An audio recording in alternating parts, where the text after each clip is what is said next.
Hallelujah. Muzita ra Jesu, hallelujah. Vakafara chete maoko mudenga yakayaka kuna Jesu. Hallelujah. Ndabvunza mumwe munhu ndikati, what is the meaning of a Sunday to you? And that person has been to church for years. And I asked him, why?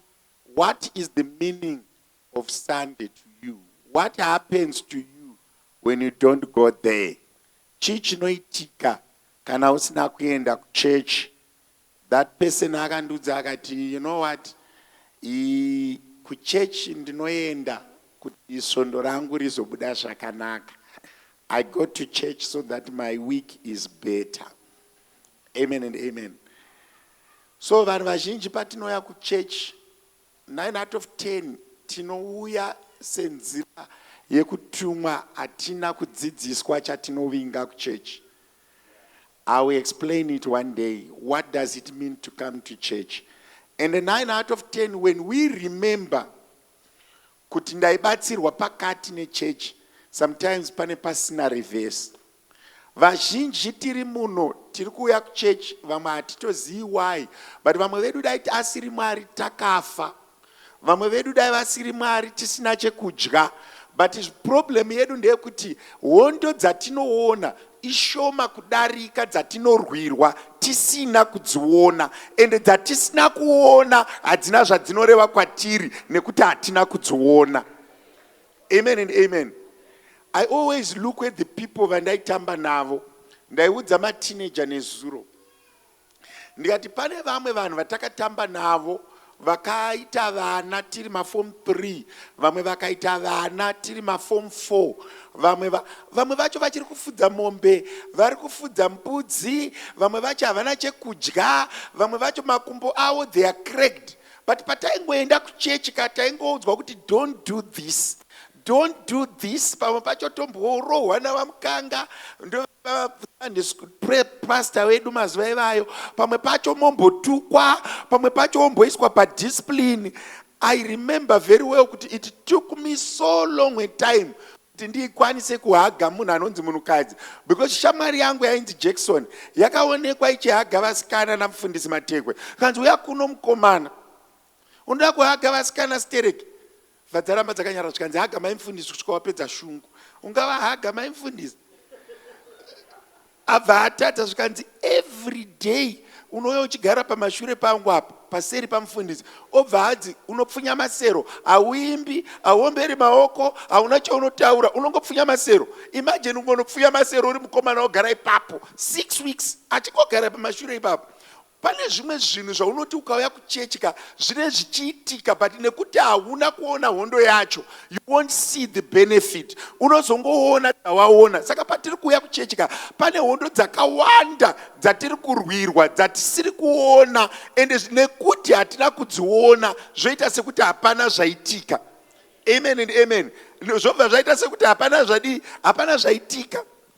Chakanditadzisa kumwa doro ndiri form 3, ndakasvika ndikati ndotaura nendimi, Jehovha akandibatsira. Taakumahostel wakomana wakurwa doro futi, but zvandambotaura kuchechi zviya zvandingawanikwa ndakaribata, but moyo uchitsva kuti dai ndamborayira ndanzwa kuti riri kuita sei. Tumwe twainzi tumamonteo so twaisinikwa nevanhu kuboarding. Ndakadoreka kuchifuka wakomana ndikambokarova, pamwe ndikambonzwawo kadzungu ndikarara zvakanaka, but apa wambopupura kuchechi kuti ndiri brother ndinotaura nendimi. Utokuona kuti paya pauri kunzwa doro hwako, pauri kunzwa kuda doro hwako kumboverenga bhaibheri uchibvisa appetite yedoro nebhaibheri. Ndo zvakafanana nevanhu vari muchechi muno. Pane zvimwe zvaunofunga kuda kuita kunzoko, but nekuda kwekuti wamboenda kuchechi pane nyadzi dzinozokubata, nekuda kwekuti pane vanhu vakakuona uri kupraise and worship. Pane mini yausingapfeki, but uchinyatsokuti kasiketi aka kanonditira zvakanaka, but nechikonzero chekuti wambobata mic. Saka kuuya kuchechi kune nzira yakunokuchengeta nayo. Pane mamwe machengeterwo aunoita nekuti wangouya kuchechi. Chokwadi vasikana vari kupraise and worship, even akada bump shot sei, wambobuda unozongoripfekera mumba kuti ndakafitwa mani, wobva wakumura. Watochengetwa. Why? Pane pawauya kuchechi. Saka maziso evanhu vekuchechi ane paanokuchengeta. Can I repeat this? Ane paano kuchengeta. Mazwa zvandikuedzera ende vazhinji vari munomogona kundirambira but ichi chokwadi. Pane mumwe munhu akambouya kwandiri akati mufundisi akapinda mushopu bva aona bhebhi vatori baba vekuchechi vanototamata nendimi paakada kuti ndipowo namba dzako zvikanzi makadiwa moyo unobva wafriza unobva kuti kwakadii kumba Jesu vakuropafadze. Aiwa handina kuti ndivamoyo ndiri kungopa example. Aiwa but ndodaedza kuratidzai kuchengetwa kwaunoita nechechi. Even ukada kutanga kutaura ukazongonzi vamagunda makadii nyaya yako unofriza so wotanga kuti Jesu ari kutichengeta wobva wadzokera mugwara. Why? Chechi ine painokuchengeta. Even ukandirambira hako but chechi ine pamwe pane zvawaida kuita asi wakachengetwa nekuti wakambopfuura nekuchechi. Senge ma-MC vasikana vamashopu even uchovada watangi wambopedza kumira pamaiki panapa ongozora kuti sister unza makadii henyu wakadii mwanangu ratochinja language from sister to mwanangu. Saka pane pamwe paunochengeteka nekuda kwechechi. Saka do not underestimate mazuva aunoya kuchechi. Amen and amen. Imi munofunga kuti vamasuka vangasvika here mushopu vakatenga doro muspa vanoziva kuti ndiani ari kuleft kana kuright. Haritengeki even uchirida because hauzive kuti wauzoti handiye mudhara kaaiti ngatichengete mufundisi mudhara yarasika papi. Saka pane pamwe paunochengetwa nechechi. Imbodza munhu ari padhuze kuti chechi inochengeta. Dzokororazvo kuti chechi inochengeta. Even moyo uchida asi chechi inodii inochengeta. Pane vanhu vandaida kupopotera pabhodha ina handidi sina basa bana angonzi makadii henyu munhu waMwari tikatoona kuti hapana mandovana kuti tinofara muchifarawo ndibatsirewo kupopota because paungonzi munhu waMwari hauchatozivi kuti ndiri kutaura nani. Ndikazozwa zikanzi makandikomborera zuva riya ramakaparidza ukoko kuHarare West munhu waMwari makandikomborera kubva zuva iro handaukanganwa chiso chenyu tuhasha twese tunobva twati wochitotanga kutaura semunhu waMwari manje wotanga kudhonza pachi. Pane pamwe pekuti kana wakambopfuura nemuchechi maziso evanhu vekuchechi anokuchengeta. Tarisa munhu ari padhuze nokuti ukamira papupiti hazvichaita kana wambobva papupiti. Kana wambobva papupiti hazvichaita because unenge wakuonekwa.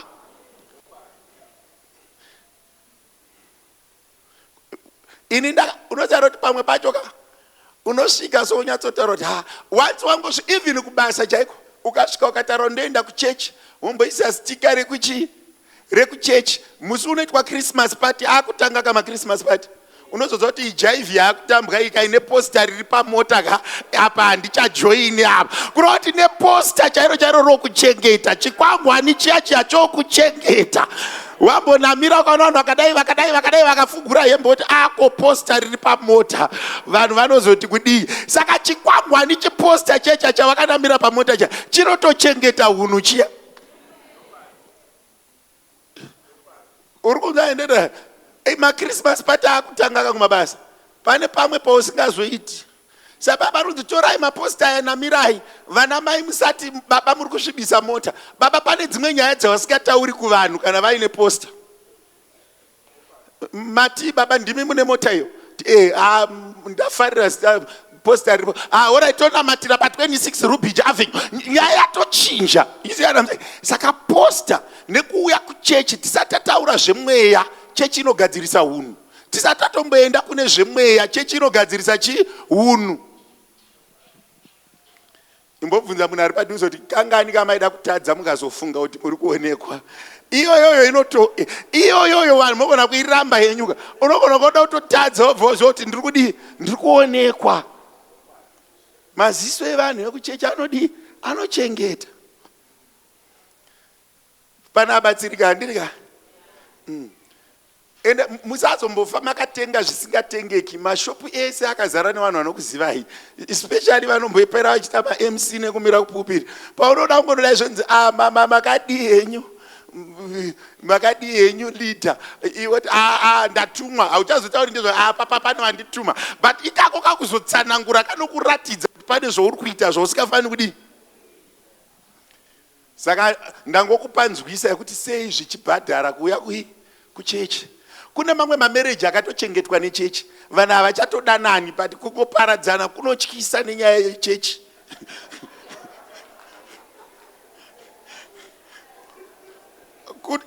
Ndotorevesa kutongoparadzana kunotyisa.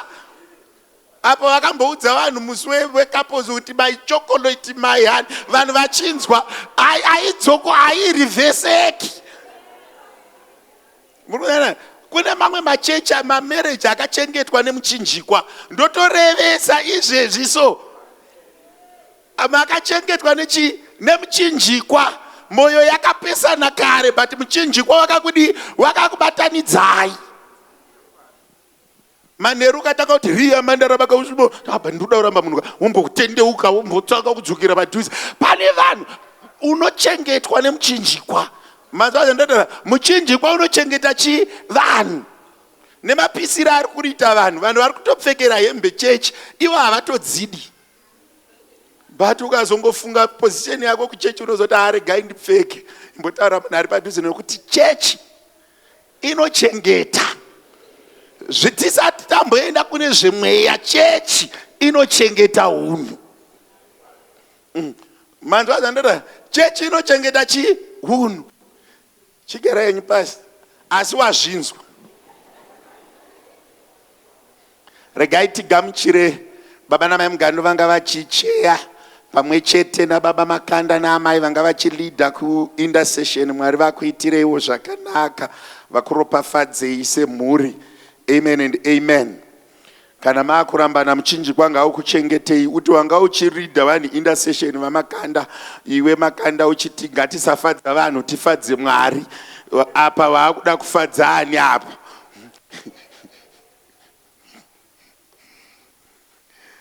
Unoziva kuti my occasions andakachengetwa nechechi inini semunhu akawanda. Kana uchida kuita unhu hwakanaka uchingosvika panzvimbo ibva ungotaura kuti unonamata. Vanhu vobva vangotanga kukuziva semunhu anonamata. Zvizhinji haugoni kuzozvijoina because unenge wakuchengeta standard ipi. Bhaibheri robva rati vakakunda Satani nekupupura kwemiromo yavo, kureva kuti the moment you confess that you are a Christian and you abide by Christian values, you have already started to win the wars. Pakaipa. Pfungwa dzako idzo dzisina Jesu dzinonetsa kushanda nadzo. Ndosaka umwe muimbi akazoti zvinongoda Jesu, zvinongoda Jesu. Akatoona kuti vanhu vari vega vangararami. Can I repeat this? Nematukira unoita aya dai usina Jesu vanhu vairarama here panyika. Asi ukamboita Jesu bichana, pane mamwe mazwi anotanga kurema kubuda mumuromo wako. Muri kunyandendera, pane mamwe mazwi anotanga kurema. Kuti ukada uritaura kuti ndini here wobva watendeuka. Jesu anobatsira. Can I repeat this? Jesu vanobatsira. Tarisa munhu ari padhuze umboona kuti dai asina Mwari paibuda here. Nematambira anoita kukitchen park, kubaby shower, kuzoti ambawa. Akazoenda one level up. Chichoitika.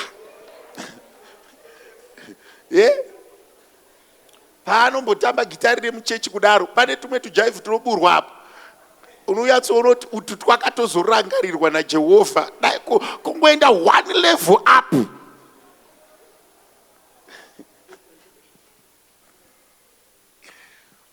What I'm only saying is, kuenda kuchechi kune mabenefits akawanda. It's not a waste of time. Alright, Mwari vatitire zvakanaka. To be continued another day. Nasi taitirwa zvakanaka, tina mbuya Naringo vauya pamwe chete nababa namai chavapiwa gogo tinokudai komborerwai. Uye zvakare tina mbuya Dengu varipo here. Gogo Dengu varipo here. I saw her last Sunday. I can't see her today. Mwari ngavakudzwe. Uye mukomana wekwachenjerai ndofunga ari in the house. Brother Theo is in the house for the second time. Last week vakauya handina kunyatsoona chiso chamai, ndakaona baba, saka ndakazobvunza kuti vanga varimo here mukoma. Varipo vazvinga vega kuchechi kechi 2 vakambouya vakanzwa mufundisi. Asi nhasi vane zuro Sunday yazuro neyanhasi vari kunyatsomunzwa. Kune chimwana chimukomana ikoko kwababa namai Chenjerai takambomudaidzira. Tiri kutarisira kuti nekuwanda kwakaita mabhebi shava pano murambe muchidaro. Aizvezvi aripo. Ministry iyoyo iri kubudirira. It's one of our milestones. Iri kufamba zvakanaka. Muchazonzwa kuti kana ndakuparidza pane pamwe panonzi mombe dzinobereka mumatanga nekuda kwemushumiri ari muguta. Uye mudzimba dzemukati munoropafadzwa zvakapfurikidza nekuda kwemushumiri ari muguta achiti chechi ngaikure. Mufaro ngauwande kumba. Mufaro wacho taakuona maweekends atichasweri nemadzimai achingopemberera pemberera achipemberera pemberera.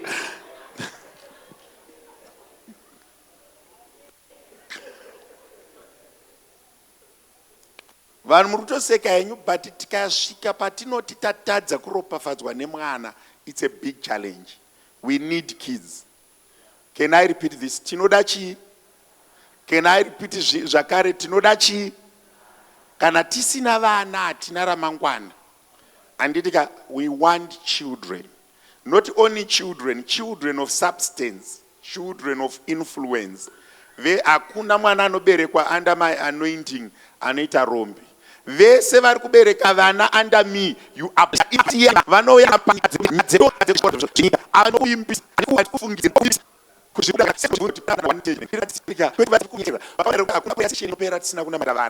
kureva kuti we value our children, we value future, we deal them. Tinoda administer pfuma yatiri kuunganidza kubudikidza nevana. Kana uine mwana imbozviomberera maoko, kana ari munzira ombera maoko. Jehovha vatiitire zvakanaka. Amen and amen. Hallelujah. Ngatiite zvemiri vache tigoparidza. Nhasi ndoda kunyatsoparidza. Ndakanzi nevana vangu veku praise and worship, mudhara munowanzowana revelation kuma outskirts evangelism, not by church, but nhasi ndoda kuparidza. Vanhu muswana kambokuudza ndisi kuda kuparidza, but nhasi ndoda kuparidza. Nhasi I want to preach. Ukabatara nhasi hauzofe futi wakaita zvinonetsa muupenyu. Mwari vachitibatsira. Vana baba nana mai vanoseva muviri washe handei. Tinoseva muviri washe. Tifarirewo mai mufundisi nemhuri yavo. Vafarirewo nemhuri yavo. Vafarirewo nemhuri yavo.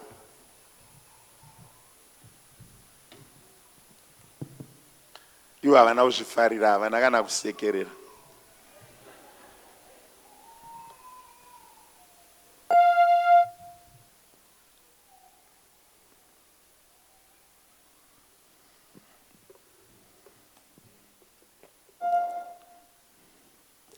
Hallelujah. Patiri kutorawo muviri washe, ngatiwanei nguva yekufunga nezveunoreva muviri washe, kuti tiri kuti chii. Mweya Mutsvene anoti chii, anoti why do we do it? Amen and amen. Sei tichidaro.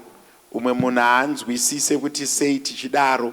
It's a commandment yatakapiwa kuti tinofanira kuramba tichidaro. Anditika kuti Mwari verugare vatiitire zvakadini?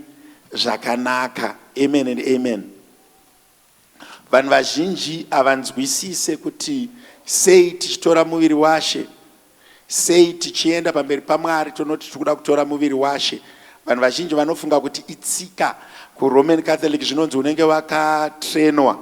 Handiti vaita chikosi chavaiita chekuti vanhu vaite zvakadaro kuti vanzwisise, but the issue was not on training, but the issue was on them getting knowledge of why they need to do that, kuti vasazoita vasinganzwisise.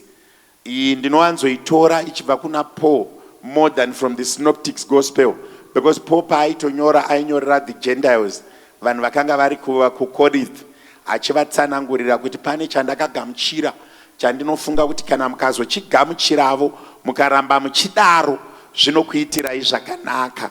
Amen and amen.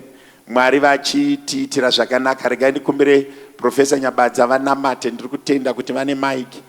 kana kuti kwaendeswa mike ikoko. Regai tinamate.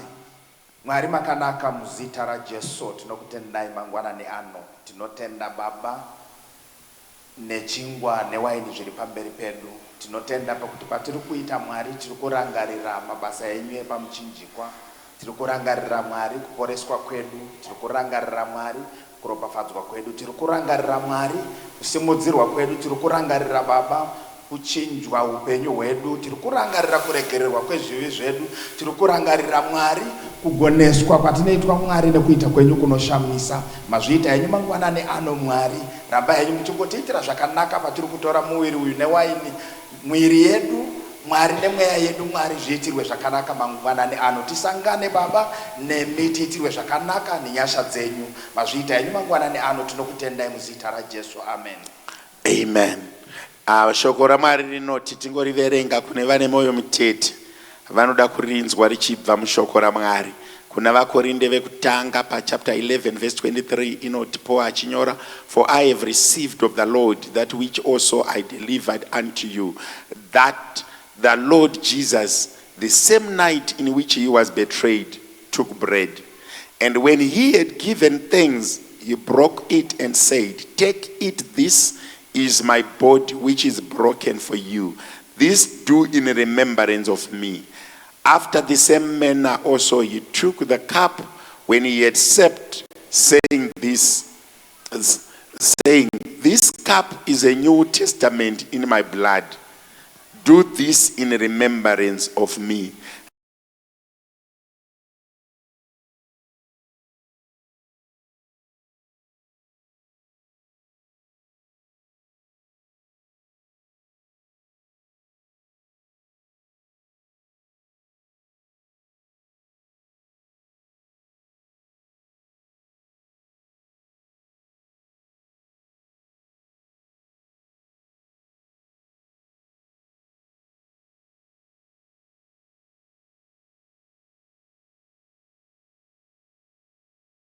Regai ndikumbire vamasuka vatenderedze muviri washe pamwe chete nechingwa. Izvozvi zvakabatana, ukangoreceiva chingwa ndochine chiri pamusoro as a cape, ropa rashe riri mukati.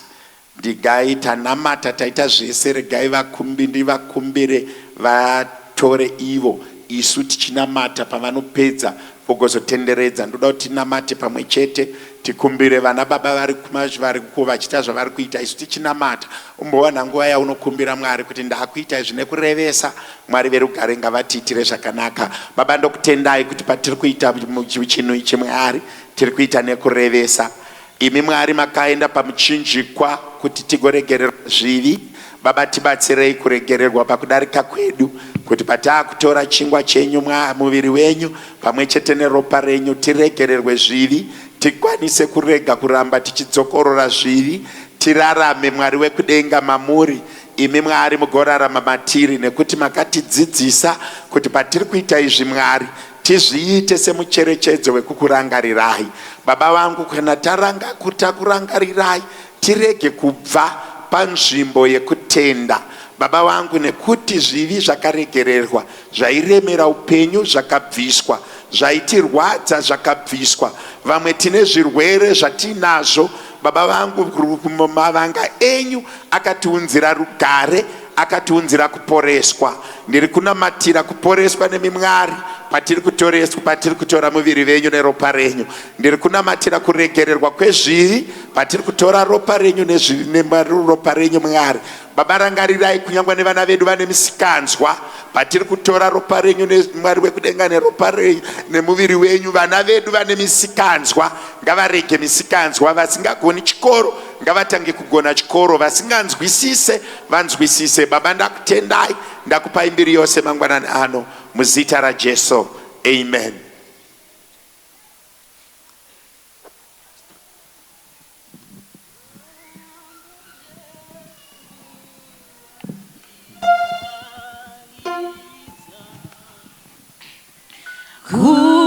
Kuchitwa chake chokudenga, ichetomira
vasati vagamuchira chingwa here pamwe chete newine?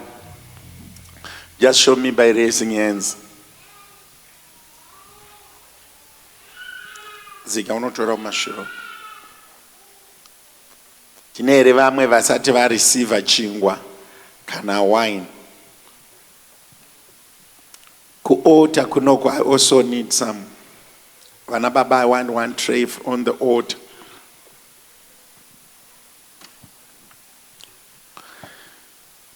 We can continue singing. Achafara pakuti ona ameni kuti tafe kaguochena izokune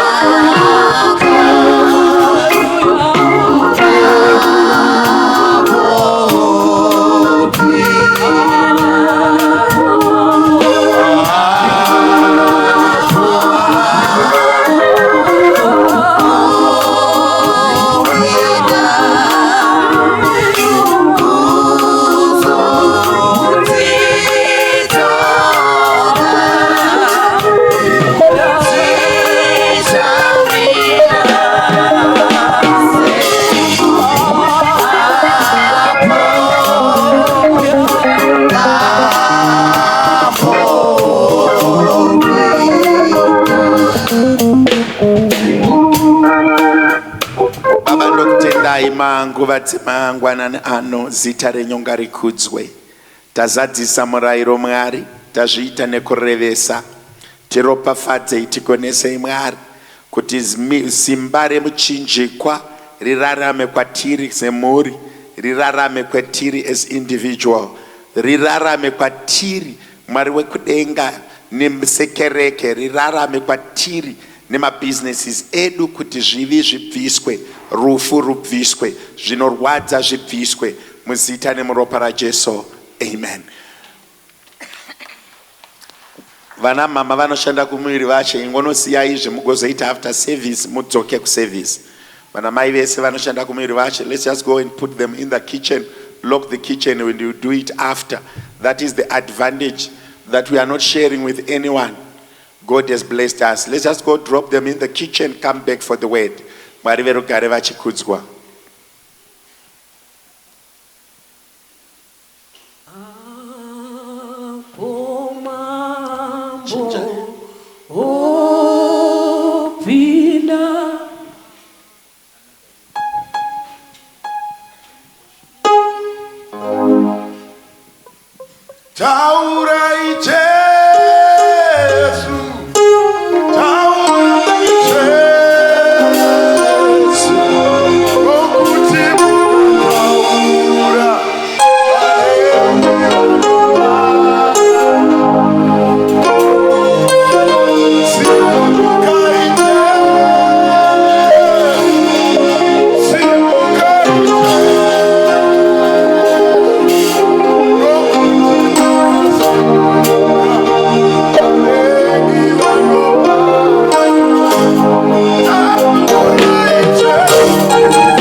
Hallelujah. Takamira kudaro. Praise team makamira ipapo tiverengerwe kubhuku ya 1 Samuel chapter number 6, 11 to 15. 1 Samuel chapter number 11 to 15. Tichiri ipapo zvakare. Hallelujah. Ndoda kuverengerwa kubva kubhuku ya 2 Kings. Kana tanga ina Genesis chapter number 12 verse 1. Mukapedza 2 Samuel umeenda kuna Genesis chapter number 12 verse 1. Tozoenda kuna 1 Samuel 17.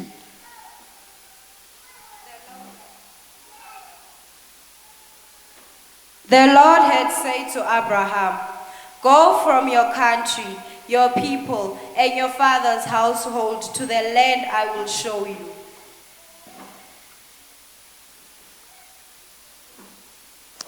I will make you into a great nation, and I will bless you. I will make your name great, and you will be a blessing." Jehovha akati kuna Abrahamu, siya nyika yako, vanhu vako neimba yababa vako, uye uende kunyika yandichakuratidza. Ndichakuita rudzi rukuru, uye ndichakuropafadza. Ndichaita kuti zita rako rive guru, uye iwe uchava ropafadzo. Hande kuna 2 Samuel 6, 11 to 15.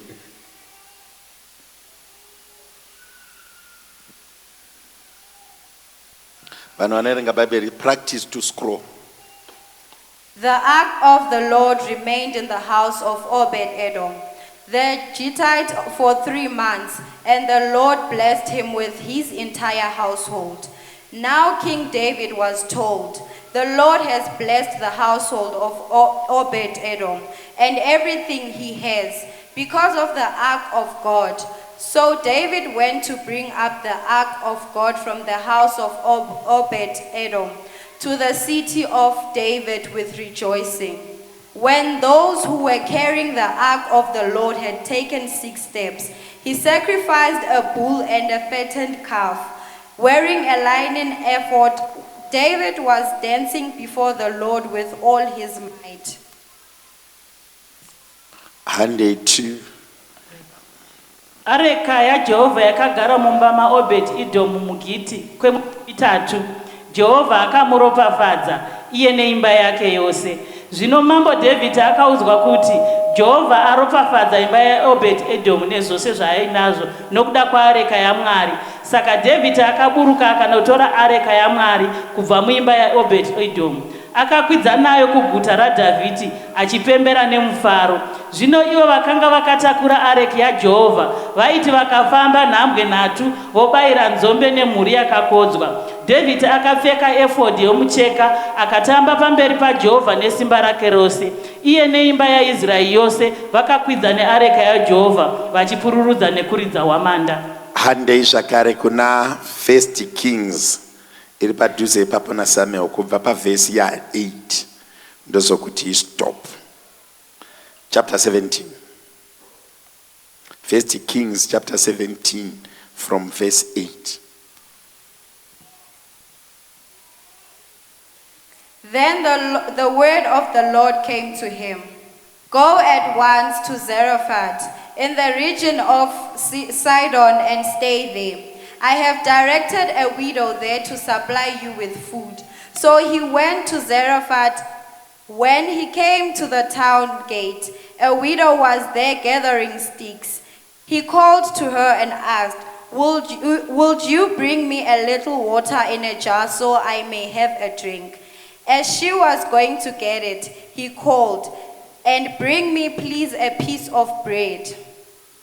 "As surely as the Lord your God lives," she replied, "I don't have any bread, only a handful of flour in a jar and a little olive oil in a jug.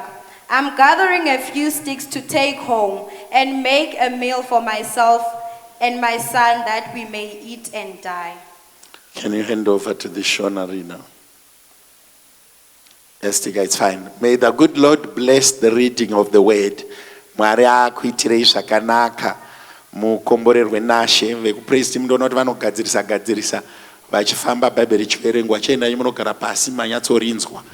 Mwari vakuitirei zvakanaka, tese tigare pasi. Asi ndoda kutaura nechinhu chinonzi spiritual dimension, kana unogona kuchitora wochiti wewe chinhu chinonzi spiritual connection. Spiritual connection kana kuti spiritual dimension, kureva kuti pataverengesa kubhuku yaAbhurahamu, hakuna kubhuku yaGenesis tichitaura nezvaAbhurahamu, hakuna paunonzwa zita raLoti. Can I repeat this? Hakuna paunonzwa zita remurume anonzi Loti. Kureva kuti mumaspiritual documentation nemunzvimbo dzemweya makanga musina murume anonzi Loti. Lot was non-existent in the spiritual order and the spiritual command. Lot did not exist. The Gittite akanga asinga exist according to the power of the ark is concerned. David anoti areka yauraisa vaprista haichagona kupinda musiti of David, akabva aisiya pamhenderekedzo yezira achiisiya kumba kwa Obed Edom. Paitika a default yekuti areka yauraya vaprista, ende vaprista ndo vanotakura areka. Saka vabati veareka vauraiwa neareka. David haachadzwisisa, akati pane musha uri padhuze, Obed Edom, ndaisa areka, kana zvichiuraya iwe ndiwo unofa. But munzvimbo dzemweya pane zvinoitika kana paitika inonzi spiritual saturation. Kureva kuti kana Mwari vakutaura panyika yevapenyu, pane vanhu vavanopfekedza zvemweya. Kana vavapfekedza zvemweya, vakatenderedza, vakapfekwa, vanotaka kuita chinhu chinonzi connection. Pachirungu vanoiti bluetoothing. Wanzwa zvandiri kutaura? Kuti akakupe iwe utoenda kumba kwa Potifa, kwapinda murume anorota hope. Murume uyu anonzi Joseph, but Joseph ane tsika yekurota, uye Mwari vane zvavakaisa pana Joseph. Paari kupinda mumba maPotifa, ari kuenda neconnection yake, ari kuenda nesaturation yake, kuti nezvidyiro zvemumba maPotifa zvinotaka kusenza mweya uri pana Potifa. Ndiro nevaranda vanotaka kusenza zvemweya. Why? Pasvika a concentrate of the spirit. Bhaibheri shoko raMwari rinoti varanda vaRoti nevaranda vaAbhurahamu vakatanga kurwira mafuro asina connect. Kureva kuti Loti aidya zvemweya. Why? Aigara space ine zvemweya. Taura munhu ari padhuze newe kuti kana Mwari vakuita zvinhu havadaidzani vese, pane vanodaidzwa kuti iwe zvako zviite. Chaunofanira kuita kune chinhu chinonzi spiritual connection. Bible shoko raMwari, those that do not have power must draw power from those that have power. Ndosaka uchiona kuti ukaverenga Bhaibheri shoko raMwari, kunonzi Timothy anonyorerwa tsamba naPaul achinzi mwana wangu wekutenda naPaul. Hakuna paakazwa Mwari uye panozofa Paul hapana paunozwa Timothy. Kureva kuti the bluetooth, the concentrate yakanga yabva panzvimbo. Kune varume nevakatari panyika yevapenyu vakapfekwa nemweya. Meso ako ngaavhure akonekte nevakapfekwa. Kana nguva yako yekupfekwa isati yakwana, chimbokonekta kune vakapfekwa, chimbobatirira kune vakapfekwa kuti zvako zvinake. Pane munhu wandiri kutaura naye, nzwisisa nyaya yandiri kutaura. Vamwe venyu muri kugara muchifunga kuti vana havasati vataura, vakataura kare. And when God instructs the saturated in the spirit, he doesn't instruct you. Bible vanotaura kuti Mwari vakatumira angel to the Zarephath woman. Vanoti I have commanded the uncommanded. Vazhinji venyuka muri kutambura because hamusati manzwisisa roho yevafundisi. Hausati wanzwisisa roho yemunhu unonzi munhu waMwari. Hausati wanzwisisa kuti materitorial spirit haasabhumite kumba kwenyu, anosabhumita kuvanhu vaMwari nekuti ndo vakabata neyo. Kana usati wanzwisisa kuti anonzi materitorial spirit haasabhumiti kwa moyo, nekuti zita rekuti moyo harina kurejestwa kuvaRevhi. munhu akandiudza zvikanzi mufundisi handina kwandiri kuenda.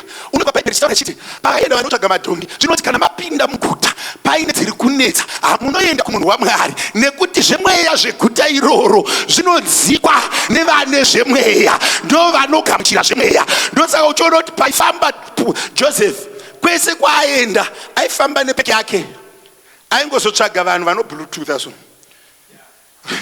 Kune wifi munzvimbo dzemweya yokuti ukasvika ukanonamira. Bhaibheri rinotaura richinzi so akaprofita, kwete nekuti aiprofita, akasvika pane vaprofita. Mweya wekuprofita kwakutapukira. Ukaswera nevane nhamo unotapukirwa nemweya wenhamo, ukaswera nevane mweya wedenga unotapukirwa nevane mweya wekudenga. Munzvimbo dzemweya hakuna munhu anopareta ari independent, unooparata in the dominating spirit in the area.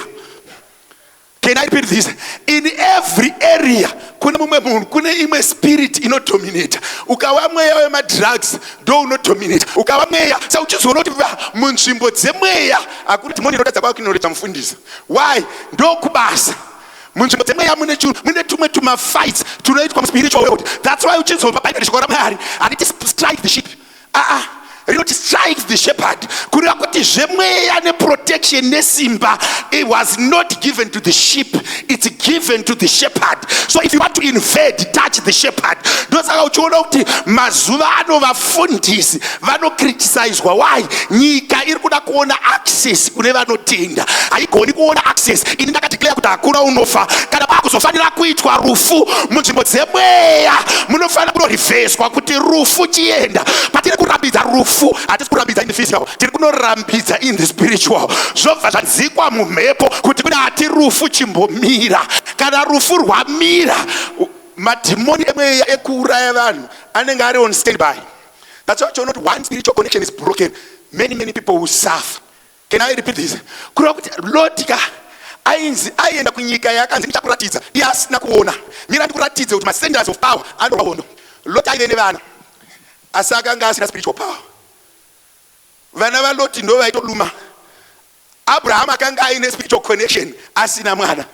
Loti haana muedzo waakaona. Loti haana hondo dzaakarwa. Hondo dzairwiwa nemunhu ane spiritual saturation, dzairwiwa nemunhu ane spiritual connection, dzairwiwa nemunhu akagukuchira zvemweya. Pamwe pacho vamwe vanhu munoshaya basa nevafundisi. Why? Hamuzive mhando dzehondo dzavanokurwirai, nekuti pavanopinda mumaterritorial spirits vachirwa nehondo dzemweya, ivo ndo vanoatakwa. Mweya yaisataka Loti because Loti aisaziva kwaari kuenda. Haana kunzi ndichakuratidza, aingofamba. And kune vamwe vanhu vekuti unoziva kuti if your political affiliation is correct in the spiritual dimension, unenge watorarama. Kungonamira pazviri kuitika so, uripo so vakakwatidzira so. But chinonetsa madhimoni ekumba kwenyu manje, pese pane mweya washano kubvisa because anoziva kuti ukaenda ipapo zvako zvadi zvafamba. Ndotsaka uchizoona kuti kwaPotifara panoenda Josefa ikoko, handiti iye pavashandi vese iye ndiye akabatwa.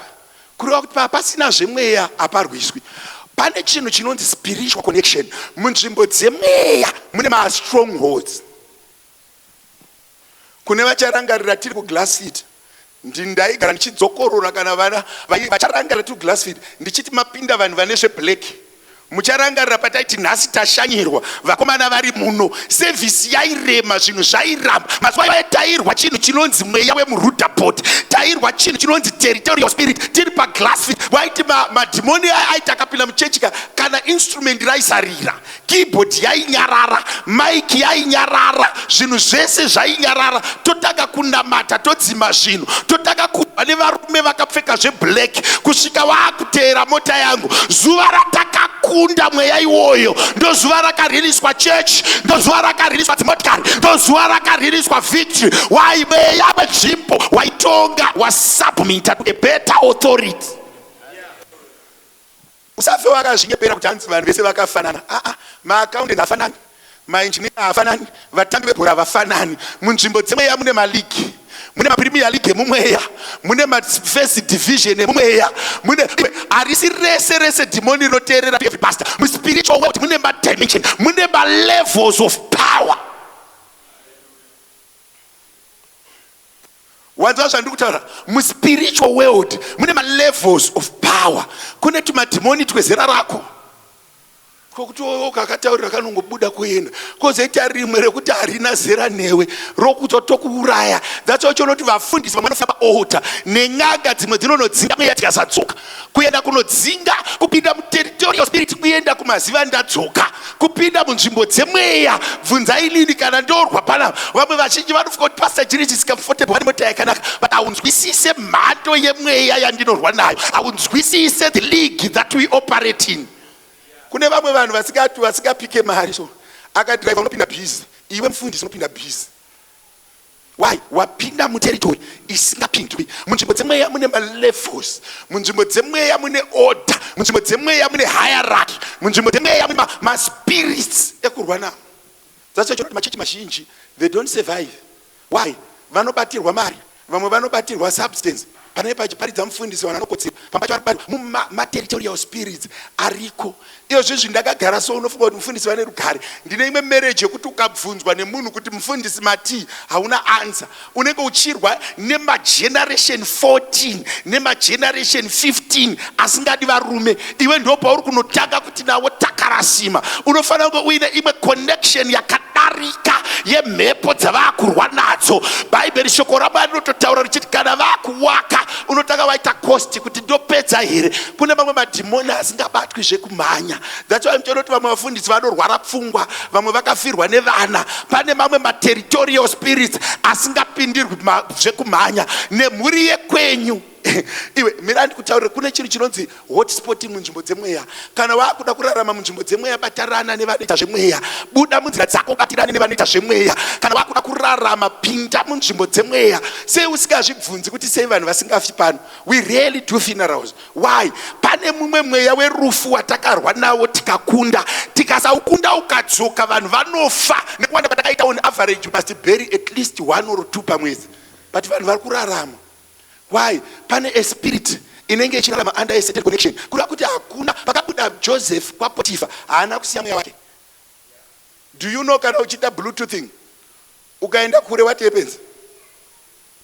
Kana tichi bluetooth hapana tikabvisa router what happens? That's why I'm telling you munhu anogara pa church for kubva 2016 2015 wanga uri pano hauna kana mbedha hauna kana chira, hausi connected. Wanza ndotara hauna pauri connected, wakasvika pane router hauna kuisa password. Parouter uripo, wifi uri kutoiona but hapana password. Fundisi wako unomurewa, fundisi wako unombomudaidza rimwe zuva kuti Ali kana zvakakwidza uri mubathroom unenge uchiti Alfred akutijairira parouter board, hausi connected, wifi yakarasaka. Une uripo paruta uchiona but pasina connection. Wanzwa ndenda une uripo usikaioni. Rega ndikutaurire chakachengeta Loti kugara paruta. Zuva raakabva paruta akaenda Sodom neGomora ndo zuva raakavingirwa vatumwa kuzomuparadza. Why? Akanga abva paruta. Kana vana baba nana mai vakomana nevasikana musazvinyepere. Internet haichengeti vanhu. Vanhu vanochengetwa mumhepo. Vanhu havachengetwi netechnology kana security. Vanhu vanochengetwa mumhepo. Mabasa anochengetwa mumhepo. Mamarriage anochengetwa mumhepo. Tozozviona panyama. Mufundisi mazvonepi? Mafuta eshirikadzi yepaZerefadhi haana kuwanzwa nesainzi, akawanzwa mumweya. Pakanzi haachapera, neupfu hauchapera, kureva kuti zvagadzirwa mumhepo. Vakudira mafuta, vari kudira vachiona mafuta, asi mhepo inopisa iri kugadzira mafuta haionekwi neneketi eye. Kana vasingachizivi kuti kuchinja chechi kana kuchinja assembly kuchinja ruta, unogona kuenda pasina wifi kana kuenda pane weak wifi kana kuenda pane stronger wifi, ukangochinja pastor watochinja ruta. Nekuti pastor umwe neumwe ane nyasha dzake. Uchindiona ndai ndine nyasha dzandinadzo pamusoro pangu, pane zvakatodzina Mwari izvi mutsano munoita kuzoti zvakanzi zvatsana hamusati makuita. Ngekuda kwespiritual level yaunenge wasvika mumhepo. Ndakaona vanhu vachisundidzirwa vachidonha. Vamwe vanhu vachida kubatsiridza deliverance. Unogona kupinda muchechi inobatsiridzwa vanhu deliverance. Munhu anobatwa so kusvika asvika paengo yekuti chiregai ndidonhe ndizorore mutsipa waakupenda. Nekuti takaudzwa kuti kana taenda kuchechi kunoitwa deliverance. Koita imwe level yedimension yekuti anomanifesta ari uko. Koita imwe level yekuti anomanifesta ari kuZimbabwe. The power in the spiritual world is real. There need to be a connection, and that connection must have a password. Umwe nemumwe munhu ari pane power iwane password. Panonzi mufundisi wangu pinda munzvimbo, kwana munzvimbo, usasara panze, nekuti kana unogona kugara paruta usina password, usiri connected. Unogona kuisa foni pachaja ukasapresa kumadziro, inenge iri connected but battery harichinje. Ndine munhu andikutaura naye, ndiri kuti ndiri kudawedza kutsanangura kuti munzvimbo dzemweya mune ma-connections. Can I repeat this? Every pastor ane ma-marriage anochengeta. Imomo mbane ma-divorce andakarambidza umu. Imomo mune rufu rwandakarambidza umu. Imomo matiri muno kuna vanhu vaifana kufa. Senge pa-COVID paya taifana kuluza vanhu vakawanda. But kune dzimwe nyasha dzakanoudza COVID kuti chimbomira. Nguva isati yadi yakwana. Iwe, ma-levels anosiyana. Ndoda kukuudza chinhu. Elijah aitova ne-level yekunyisa mvura. Kwete yake yenyika yose. Kureva kuti makore mudenga umu. Zvese zvamunostadha zvana frontal rainfall, convectional rainfall, zvakashaya basa. Elijah angotaura munzvimbo dzemweya kuti mvura mira. Isu tinoziva kuti mhepo iri kubva kunyanza ikauya ikakwira gomo raakunodzika, the cooling happens, cloud forms and rain comes. Zvese geography yese yakakwana pamuromo waElijah. Kubata geography dzese, nemiti ikarega kuita maruva, nenzizi dzikarega kuwerera. Why? Pane munzvimbo dzemweya. That's why chonoti zvinhu zvese zvamunoona panyama zvinogadzirirwa mumweya. Your level of success depends on the level of anointing and the level of spiritual connection upon your life. Ndaudza mamwe ma-leaders angu ndikati pano pachechi handinetseki nekumhanyisa ma-leaders, ndinoikurumidza pamasuka fast. Why? Ndinoziva kuti vese vakabhadharwa, vese vari apa ngavairege kunyepera vanhu vachifamba vachitaura kuti hanzi hatina pei. Vakabhadharwa varume nevakadzi vakutsvukira kudai. Inyasha dzepanzvimbo, vari kudya vachiguta vachichinjanisa dzimotikari. Inyasha dzepanzvimbo, ende nyasha idzodzo ukabva unenge watochinja ruta. Unogona kuenda kune nyasha dzezvibhakera ukataka kurova vanhu zvisingaite. Unogona kubva ipapo enda pane nyasha dzemabusiness wonobudirira. Kana waenda pane business pane nyasha dzekutongwa, swero arara uchimirira kuti mai masuku wakuudza kuti chiende kumashops. Every nzvimbo yega yega ine nyasha dzayo. Can I repeat this? Varume nevakadzi vafundisi pavanouya, every guta haritongwe nevafundisi vese. Pane 2 or 3 pastors anonyaradza mweya guta. Vamwe vese vanobenefita. Can I repeat this? Vamwe vese vanenge vachibenefita from that power. Why am I saying this? Vana baba nana mai, we need to remain spiritually connected. You must never be an orphan in the spirit. Can I repeat this?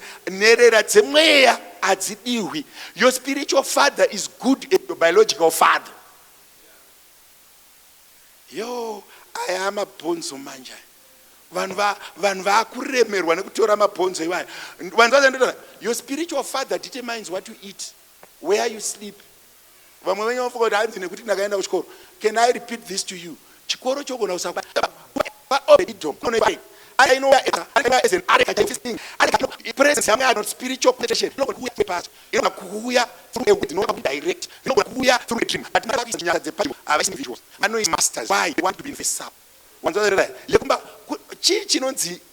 That spiritual connection. Spiritual connection is when you are able to go into it. Because the spiritual world is bigger than the physical world. Unofana kupinda mu spiritual world, and the spiritual world inokontrola kubvira kuchikafu chamunodya, inokontrola pamunorara, inokontrola faro uri kumba, inokontrola mari yanobata. That spiritual connection. Why God gives that spiritual connection? Remember kuti vakati let us make in our own image. Saka zvese zvinoitwa nemunhu panyika, it's a replay zvakaitika kare mumweya. Munhu asati avepo panyika akanga avepo mumweya, aitwa cabinet meeting. Saka zvese zvinoitika mumunhu, it's a replay yezvaitika pai mumweya. That's why mchizoona tikaverenga nyaya panyaya ya Balamu naBalaki, antoziva kuti toda unorova vanhu ava physically, but hatigoni kuvarova physically tisati tavarova spiritually, kureva kuti hakuna munhu anofa physically asati abatwa spiritually. Rimwe zuva ndainamatira one of my daughters panapa, ndamatira one of the ladies panapa, nchimunamatira mweya washo ukandiudza kuti akufana kufa. Ndikabva ndapindura ndikati, but I said no one must die before 70. The first question yandakabvunzwa nedhimoni rerufu, are you sure this one is your daughter? Ndikati, yes, I'm sure. Zvikanzi, you are lying. Let me show you the other side of this person. Ndopandakaona kuti mai ava yes, very part of my family vanouya kumba vanodi, but she doesn't believe in me. She's looking for something. Ndopandakatanga kuvanamatira ndikati, nekuda kwenyika yakani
tenderedza inoziva kuti vanopfuura nekumba dzimwe nguva ngavachirarama, but unonoti dhimoni pamwe pacho parinouya rinototsvaga chikonzero.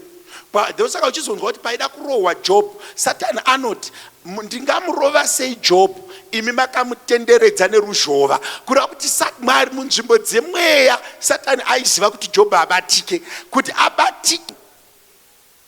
Ndichiri munhu here mangwanana, ndiri kuti you need spiritual connection. You need that spiritual that kuuya kuchurch, it's not enough. Kuuya unogara pabenji rekuchurch, it's not enough. Kune nyasha dzinowanikwa nevanhu vari kuperiferi, kwoita nyasha dzinowanikwa nevanhu vari pedyo.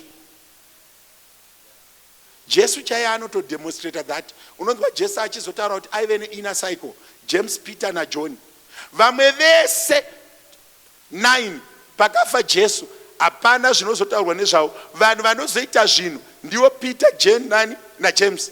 Tinonzwa minana yaPeter, tinonzwa minana yaJohn kumabhuku rakanyorwa naJohn, Revelation. Tinonzwa achi murume anonzi chi Peter, James zvakare anoficha aine zvaanoita. The least of them is James. But vamwe vese havana kwavakaenda. Why? Level of connection was too weak.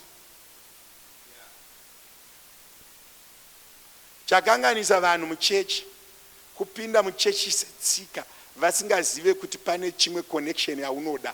You need a connection. Can I repeat this? You need, unoziva kuti connection iri kutaurwa namufundisi, vanhu vanofunga kuti yasiyana negore rekuropafadzwa. KwaLabhani musi wakunosvika Jacob ane mweya washe akaona vatumwa vachikwira vachidzika, zvinonzi mombe dzakatanga kubereka matanga nehwai dzikatanga kubereka matanga. Dzaiwanzwa nekuda kwepresence yaJacob. Kureva kuti kufudzwa kwemakwai naJacob kwakakonzeresa kuti aberekane akawanda, kusvika Jacob azoti murume uyu zvaakuzadza bani nemhuka ndisina chandinacho. Can I repeat this? Kureva kuti mweya mutsvene ukagara pamusoro pako haugumire muspiritual, unonomanifesta in the physical.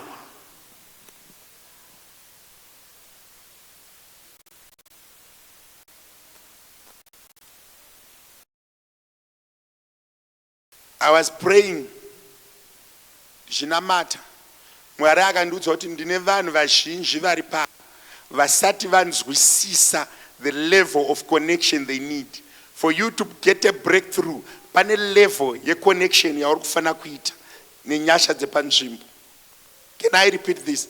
Zvako izvi zvekuti unoomera ne100 rand zvinoratidza kuti hausati waakuziva territory yauri kufamba.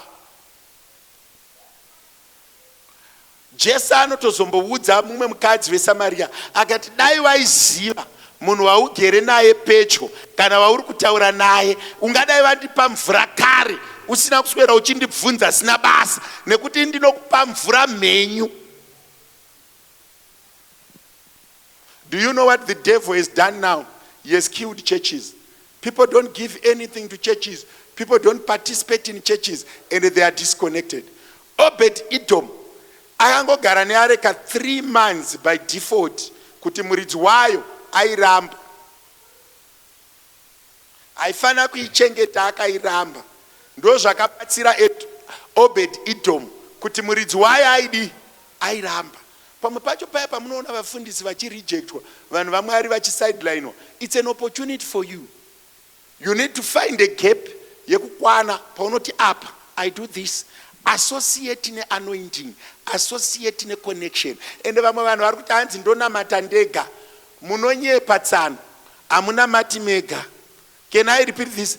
Zvauri kutsanyira 20 days zviri kungoda munhu waMwari ungosvika oti zvaita. Vamwe venyu muri kukuvara neignorance. My people are perishing because of lack of knowledge.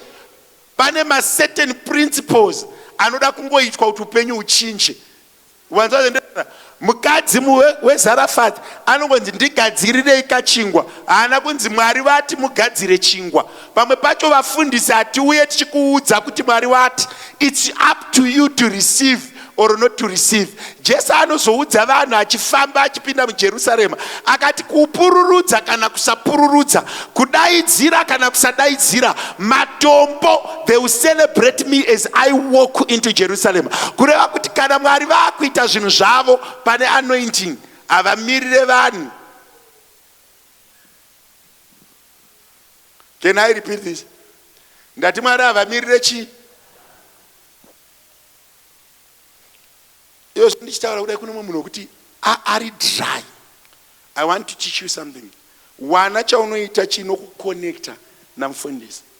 Chaunoti this is what I do. Pamwe pacho hautombodi mufundisi wacho kudeclare word. Zvinodai wekuzvitaurira wega kuti Mwari munoziva pandakamira. Nguva yadi yakwana. Church yaremerwa nekuda kwekuti vanhu vari kufunga in the carnal world vachiapply technology panodiwa spirit. Can I repeat this? Bible rinotaura zvakanaka ukadzika nayo. David paari kuya unotora areka, he danced with his almighty. Every 3 steps paiuraiwa bhuru remombe nembudzana. 3 steps bhuru remombe nembudzana. Iwewe unogadzira musoro augoni kubvisa offering. Une mweya wetsvina uri very very strong towards poverty. Ndakamboudza vamwe vasikana vebasa, sorry henyu ndikutaura kuti ndikati mari yamunosevha umwe acho haitengi, unotambira 4,000 panosara 400. doesn't buy. Just send it to God. Zvinogarira ikoko. Can I repeat this? Ingweyendesa kuna Mwari zvinogarira ikoko ndagara ndiri kungotambudzika already. Mwari chionai kutambudzika kwangu. Vamwe vanhu vari so stubborn vachifunga kuti mari yavo haikwani vachibirwa nyasha. I want to repeat this. You need spiritual connection. You need to know kuti spiritual world is real. Tarisa munhu ari padhuze newe kuti unozviziva here kuti zvemweya zviri real. Kana vakuda kusimuka pazvinhu zvemweya pane spiritual instruction that you need to hear. Kana vakuda kusimuka pazvinhu zvemweya, there should be a spiritual instruction that delivers that upliftment. Kana vakuda kutransform a life, there should be a spiritual instruction. Abraham took a spiritual instruction. The woman at Zarephath took a spiritual instruction. Vana Paulo took a spiritual instruction. Hakuna munhu anowana zvinhu zvepanyama asina spiritual instruction yaatora or spiritual instruction yaari attached to. Pane paunofana kunonamira. Ende Mwari kana vakuropafadza vanhu vanoburutsa izvi. Noa vakareka. Vanhu vakati Noa mvura toiziva tinobhaguja. Kureva kuti papa kusimudzwa Noa pakaburuka spiritual instruction. Papa kusimudzwa Moses panoita burning bush panoburuka instruction. Pari kusimudzwa murume anonzi Joseph panoburuka hope, spiritual instruction. Unofanira kufarira kunzwa zvemweya kuti usimuke. Can I repeat this? Kana vakunyatsoda kuenda kure, dzidza kuteerera chinhu chinonzi spiritual instruction. Wakagara ipapo so uchidzungudza musoro kuti Mwari ane zvataura neni. Pandaiparidza sometime in August, pane munhu akanzi andipe 20,000 akasaya naye. Imo muno muchechi. Ndichitoparidza in August, ndaitoona kuti munhu yanzi andipe 20,000 and ndaida kutoishandisa zuva racho risati ranyura. Haana kuuya nayo. Ndaida kutoishandisa zuva racho risati ranyura. Kureva kuti zvinhu zvangu hazvina kutofamba because pana tsano vasingatori ma-instruction. Vanodya chingwa chanzi ndechaElijah. Ivo ndo chavanotswanya ivo nemwana wavo. Kadabvura so vakagara ipapo unonyatsonzwa kuti mweya mutsvene ati ndite zvakati. Iwe ndo paunonyatsofunga dhirezi rekwaEdgars. When you resist a spiritual instruction, you remain stagnant. Munhu arufunga kuti mari yakawanda inombowanda. Ndaida kutoishandisa spero. Mari iyo ndaida kutoishandisa. Unenge wakaibatirira iye chinzi ngaiende. Unoziva kuti Abraham Loti anombopiwa muedzo wekunzi anouraya mwana wake wese akanzi vachengete because vakanga vasina spiritual saturation, vakanga vasina spiritual context. Wanzoendera apa pasina meaning pavana vaLoti. Bible rinozoti vamwe vacho akatozorara nawo. Vakanga vasina spiritual meaning munzvimbo dzemweya. But do you know kuti chinhu chakuvadza vanakomana nevanasikana kutadza kunzwa zvemweya? Ndaitaurira vamwe mai kuofisi kwangu zvikanzi mufundisi murume ari kundiri wandigere naye ari kundinetsa. Murume endatambura naye. Ndikati mama mai vane maboyfriends maviri. Wamama akawana akanzi naMwari danai naye neuya airembedza mabhurugwa. Mukatora airembedza mabhurugwa ko why? Akaramba kuteerera spiritual instruction. Aine vakomana vaviri. Mumunoti zvinomboitirwe vanavo vasikana vakomana vaviri nemasingo vanavo verendi neveairtime vanavo kwete vari kure vari muno. Kana muchida tidaidze ruoko runyore pamadziro apa kuti ndivanani. Izvo vakunyengerera werendi kana temu yakupera wenyengerera weschool fees kuita wani zvinei. Mai vaitambura ivavo. Why? Vari kurarama in a wrong setup. Akabva kuna Mwari aisarembedza mabhurugwa anga asina cash. Akabva kwavari mufundisi munhu wandaitodanana naye izvo zvari kutobudirira. Ndikati makaramba ambuya. Saka ndoita sei? Ndikati apa pane hondo apa ambuya. Kuuya kuchechi ndokutongwa kutuma kuti aramba aripo. Tichanamata tigonzwa kuti Ishe vanoti. Iyo zvinakutopuleya rimwe bheo. Vana mai vari munhu vari kutambudzika wakufunga wakasiya. Saka wabvunze kuti ndiani. unoti ukatarisa ari padhuze wotarisa wakafinyamira, wotarisa ari padhuze wotarisa wakafinyamira. Mwari makandiunzirei pano?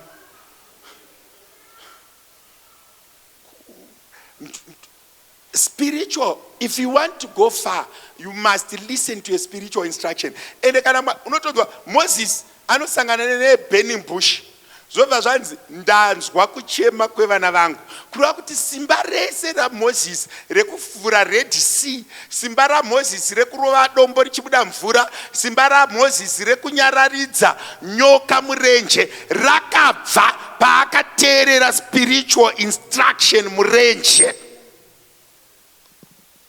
Can I repeat this? One spiritual instruction can give you a multitude of success. One spiritual instruction, ukaitora zvakanaka, it can give you a multitude of success. It can raise your name above names. It can raise your status above statuses. It can transform you. One spiritual instruction that you take in a good way, inokuchange. One spiritual instruction. Kana makuda kuitirwa zvakanaka kumba, torai chinhu chinonzi spiritual instruction. Accept chinhu. And my spiritual instruction, they don't come cheap. They come for you to sacrifice. Moses aiziva Faro, akakurira mumba maFaro, aiziva kuoma kwemoyo waFaro nen'anga dzaFaro, but ari kunzi enda ikoko. Spiritual instruction. Mbodza umwe munhu kuti pane zvemweya zvaunofana kuteerera. And when God gives you an instruction, He doesn't give you an assurance after. Kana Mwari vakatiunza 40,000 kuchechi, He is not going to tell you kuti ndichaireplace 100,000. Havana need yekukuudza. You follow a spiritual instruction, God looks after you. Isu patakadaidzwa tichiita vafundisi, hatatomboudzwa kuti tichapfeka here kana tichadya here, hatatomboudzwa kuti tichatenga chechi here kana hatitengi chechi. Anongoti go.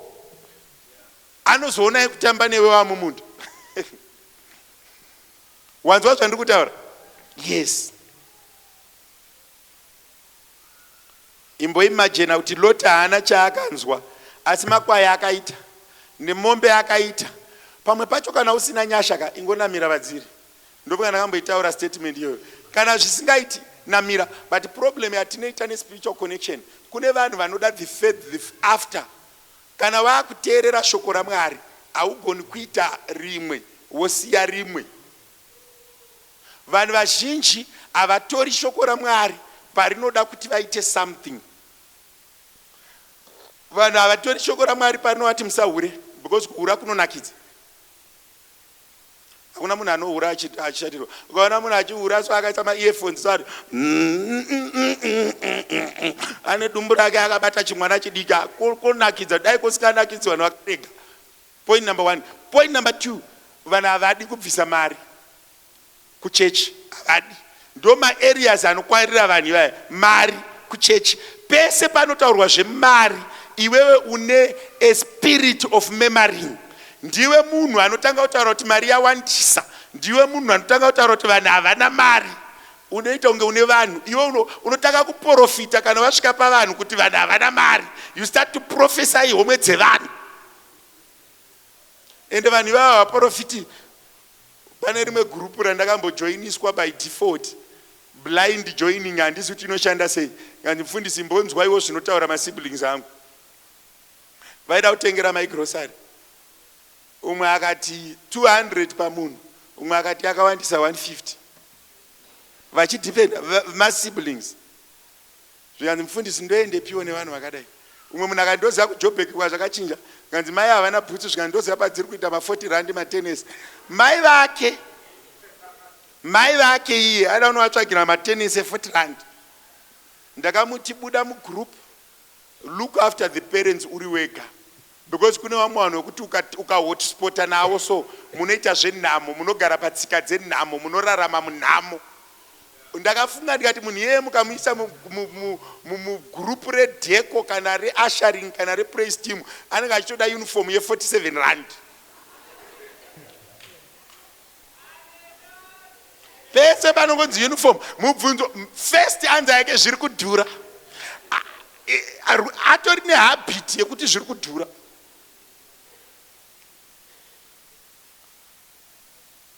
wokuti ukamupa mari wakarora munhu akadaro nditengereiwo sutu, anonouya nesutu yekuti kana iwe wega unonyatsoona kuti panapa ndapera.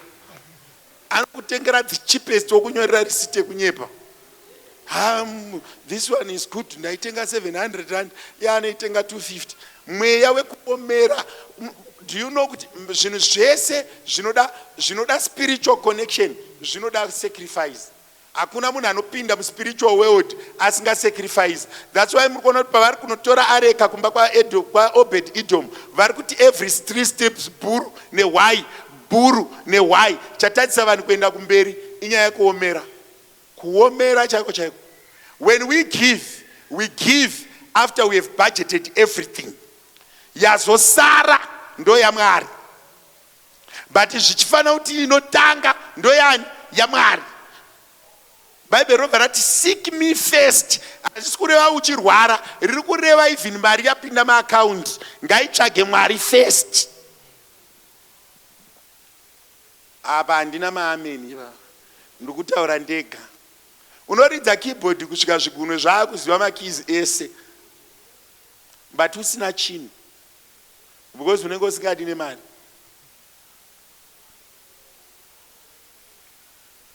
I was telling a young pastor, akati mfundisi, what is the success? Ndikati the success, give all to God. Anything what God wants, give him. Kati mfundisi, zvinoita here inini samfundisi wepanzvimbo kuti kana pasina chinhu nditenge inini? Ndikati mari yekumba kwenyu ngainotenga kuchechi, ndikoti mutange kuita zviri nani. Kana maakuda kukomborerwa, tangai kufunga chechi pamberi, areka first, iwewe after. Ipapa manje hapana ma-amen. You can never be connected if you are stingy. I'm telling you. Even kana uri murume, you will never enjoy marriage kana uri stingy. Vakadzi vanonyevenutswa moyo nemari. Vakadzi vese kuti uone ukaona mukadzi wese ari kufara pari kutobuda mari, kana pasingabudi mari muka yese inonzi munhukadzi inongogara yakafinyama. Katoona mukadzi anosekerera pasina kana sendi ana kubva kuna Mwari yeye ameno kwaakabva. Vakadzi vese vakaberekwa Garden of Eden iripo. Kana muchida kuona kuti vakadzi vanofarira mari, ingotaure zvekuti tiri kuenda kuholiday. Ndipo unoona kuti muka idzi hadzina kumira mushe. Mumba munotsvairwa, mugoklinwa, mugoti vese vanoda mari.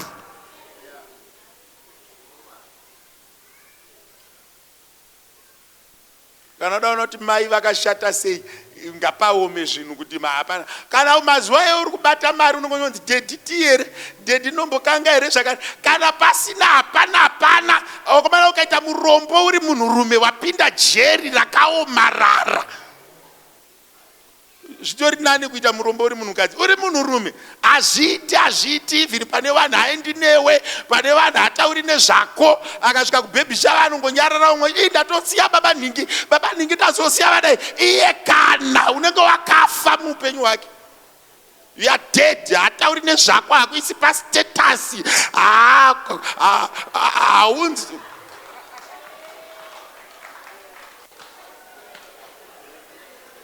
Uchaiswa pastatus wafa. Ndopa achazokuisa pastatus pao gore raunofa. Enda hakuisa achiti dai anoti azorora murume wangu kuroti hapana chaanga achiita.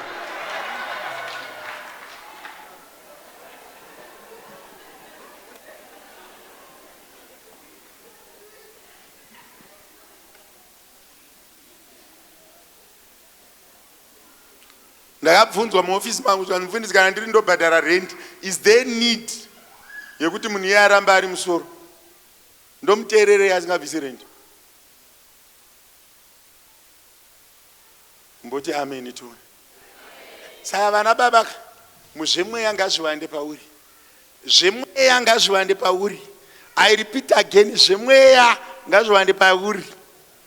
Pamwe pacho munhu anorifeya kuhanzvadzi yake uri mupenyu. Every woman has got a hero man. Every woman. Vakadzi vese vari kunditeerera vane hero ravo. Imo muno. Hazviti azvo kuti nditangira kuti wenyu hero ndiani, wenyu ndi hero ndiani. Because vamwe vanhu havadzokeri kumba. Umwe neumwe munhu ane hero rake. kana da uzoti hiro rake ndiani musi waanoiswa pakona yekuti zvinhu zvakaoma ndiye munhu wanotanga kufonera ubva waziva kuti ya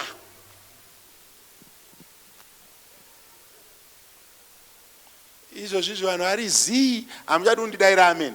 Taura nyaya yekukonectwa kumweya. Kana wakuda kuti Mwari vakuitire zvinhu, konectwa kumweya. Unofanira kusvika nguva yaunonzwa kuti mandiri, ende unozova chinhu chemweya chikauya mauri chinokuseparata from all other things.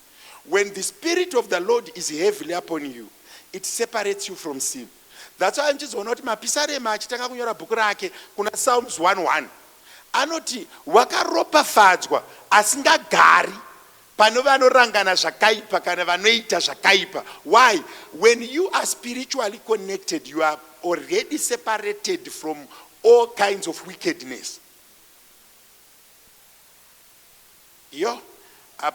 So when you are blessed, you desire everyone to be blessed. When you are blessed, you desire everyone to be blessed.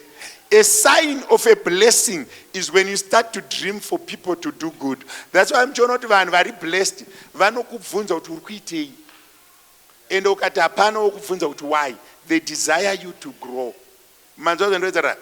Vanhu vese vari blessed, they partake in the blessing. They want to share the blessing. They want you to be blessed. Ende mukatarisa hatidzokei kufamily level. Mufamily chayo you can hotspot a spiritual blessing. Mufamily chayo you can harness a blessing yaiswa mufamily. Mumuri menyu mukasimudzwa munhu ane a sweet spirit aropafadzwa naMwari, inenge itori foundation yekuti mese musimuke. Because look here, David paari kunouraya Goliath, zvinonzi madzikoma ake ese akabva aregedza kubhadhara tax, vakabva vanzi havachaendi kuhondo. Why? Zvaitika nekuti mumuri mune munhu ane blessing. But manje pane song yakazombouraiwa song yakazomboimbiwa nani?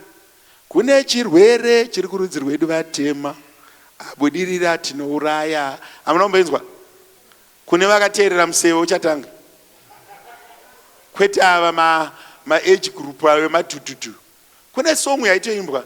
Kune ndoya John Chibadura or something. Mashawa munhu mumwe chete. Hama yamapfumo. Hanzi kune chirwere chiri kurudzi rwedu vatema, abudirira tinouraya. Kureva kuti mumuri mukaita paita substance, don't fight the substance, support the substance. It's for your good, it's not for your detrimental. That's why muchiona kuti Miriam aiseva Moses, Aaron aiseva Moses. Miriam na Aaron vaifamba at the instruction of Moses, but Moses was the youngest of them all. Vakadzidza kuti uyu aona gwenzi richipfuta uyu ndiye paburukira nyasha mumuri, ngatifambei naye, regai kuvenga hama dzenyu dzarangarirwa naMwari. It's not for you, it's not against you, it's for you. Zvinoita here izvozvi kuona mhuri mwana wekwamunangagwa kana muzukuru wekwamunangagwa akamira parobhoti? Zvichaita here? Pakapinda vamunangagwa mupawa, vakahotspota mhuri yose nepawa.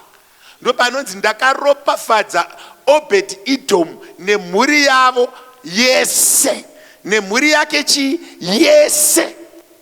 Kune vamwe vanhu vari kukombita instead of complimenting. Can I repeat this? Don't fight your siblings, your immediate family. Kana varopafadzwa. That substance, it's for you. Can I repeat this? Andi muri kuona mamiriro andakaita panapa samufundisi. Mandiri samufundisi. Zvakaiswa mandiri hazvina kuiswa kuti ndi benefit. Zvakaisirwa vakanditenderedza kuti va benefit. Nekuti God does not package me for me. He is packaging me for you and others. Remember kuti pari kuona Moses gwenzi richipfuta, haasi kuzvionera iye, ari kuonera vaIsraeri. Paari kunoti Faro, tsvimbo dzako, nyoka dzako ndakudzimedzesa netsvimbo yangu, haasi kuzviitira iye, is doing it for others. Vanhu vanotamba bhora, they don't enjoy soccer kubasa. wanzaendera imi mamuchifarira vanonzi the rugby team, they don't enjoy. Before the game they don't sleep, they've got anxiety, they've got pressure. Izvezvi wawina, imi are enjoying, celebrating. They are busy massaging the thighs. They are tired. Vane fatigue. They took months and months of practicing. Mari yacho havasivo vari kuenjoya. Vakadzi vavo nevana vavo nehama dzavo ndo vari kutodya. Ivo pavakaenda kuFrance vanga vari tense. Vakanga vavaperekedza ndovaiti hona ndo vaifara kureva kuti when God package you, he is not doing it for you, he is doing it for people around you. Pane vanhu vanobenefita pa-anointing inenge yaiswa pa each and every individual. Zvekuti ndinodzinga madhimoni doesn't benefit me nekuti ina handina dhimoni. It doesn't benefit me in any way possible. Zvinotondinetesa. But handigoni kurega kuzviita nekuti chipo chirimo hachisi changu. Akachiisa ada kuchiona chichishanda. Saka hagoni kuchichengeta chiri mandiri chisingashandi. Saka patinoropafadzwa naMwari with an anointing saturation with the spiritual connection, it's not for your good, it's for people around you. A medical doctor does not benefit from doctoring. Anorapa vamwe, kana akurwara anonorapwawo. Unotomuona vari pa-consulting room. Kunyepe. Why? It does not. Saka when God is bringing the Spirit upon prophets, and when God is bringing spirits on the ark, He's not doing for the people who have the Spirit, but is doing it for the people around them. I'm not a pastor to myself. I'm a pastor to you. If you ask me, do I really need to be a pastor? Maybe not, but I ought to do it. Vangari venyu vakambofonera ndikakupindura na1 zvinoreva kuti handina hope kubasa. Wanzwa ndezera kudini kubasa. Ini nezera rangu iri ndichinzi namaika ndiyero baba kubasa. In normal lives handifani kunzi baba, ndaifana kutoonekerawo ndichipambawo semukomana ndichibhamba. Kunyangwe kukapisa sei handipfeki shoti, handina musi wandichapfeka chiboxer shoti kubasa. Wanzwa zvandezera?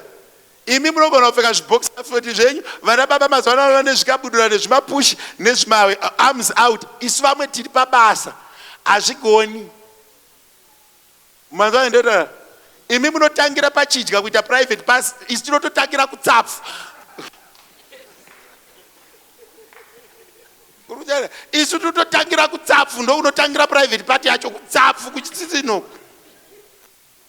Imi munotangira panapa pakati nepakati pechidya pamoti ndakachena kubasa.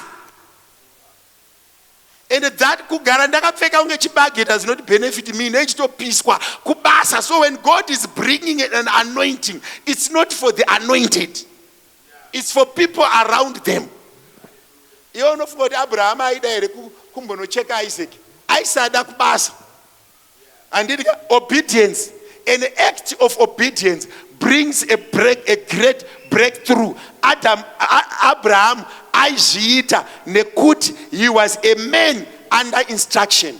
Nemakuhwawina waye pambacho ndotoziva kuti uri kundireva, but musi waunoti unorwara ndokunamatira chete kubasa.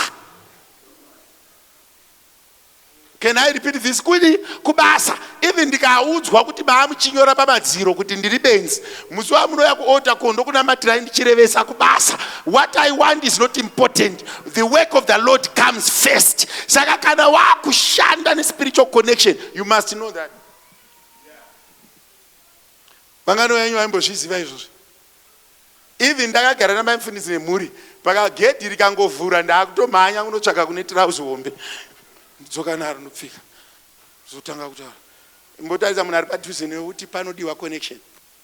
Dzokorora kuti munzvimbo dzemweya mune connection dzemo. Kana vakuda kusimuka, unosimuka nekuda kwezviripo muzita raJesu. Amen. Chimwezve chikubatsira iappetite. Have that appetite to connect to the Spirit. And remember kuti vanhu vese vari spiritually connected, sometimes they don't have a character that is aligned to you. Can I repeat this? Vamwe vacho havana character iri aligned to you, bhaibheri rinototaura zvakanaka kuti Elisha airova. Isu taiva namuvhangeri airova kuFM. Wainzi muvhangerani? Pana muvhangeri aigara kuMbare airova vanhu. Aitorova vhangeri. Mira ndidzokorenda. Anzi muvhangerani ngo. Zita racho riri kunditiza. Is a pillar pastor. Aitongoti kana muchitaura so aikakama.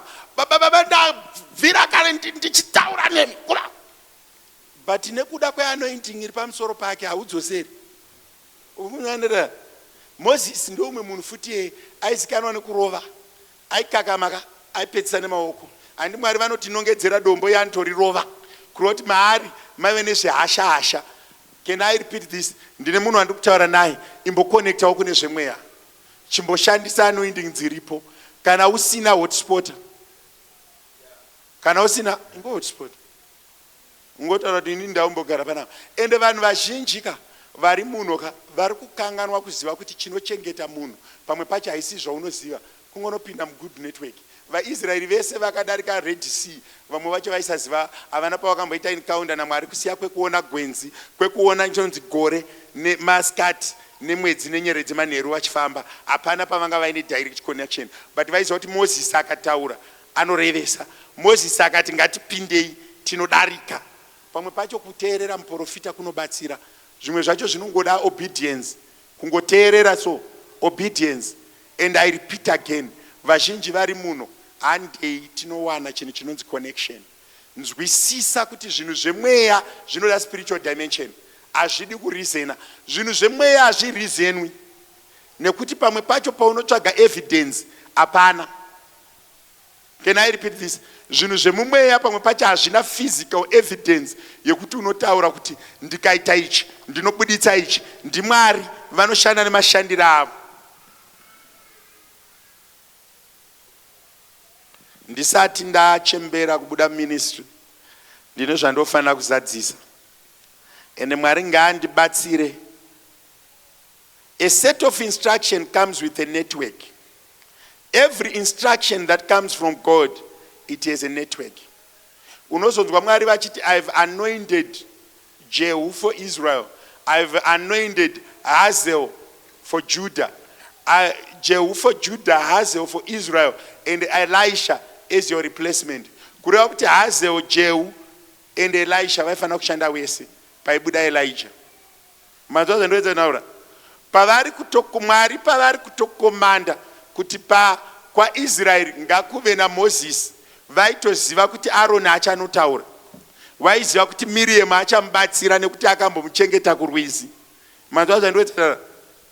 Saka panosimudzwa every pastor, haisi default kuti masuka akagara apo, haisi default kuti muti aripo, haisi default kuti vanyabadza vakatransfer, haisi default kuti manhivi akabva kuDurban.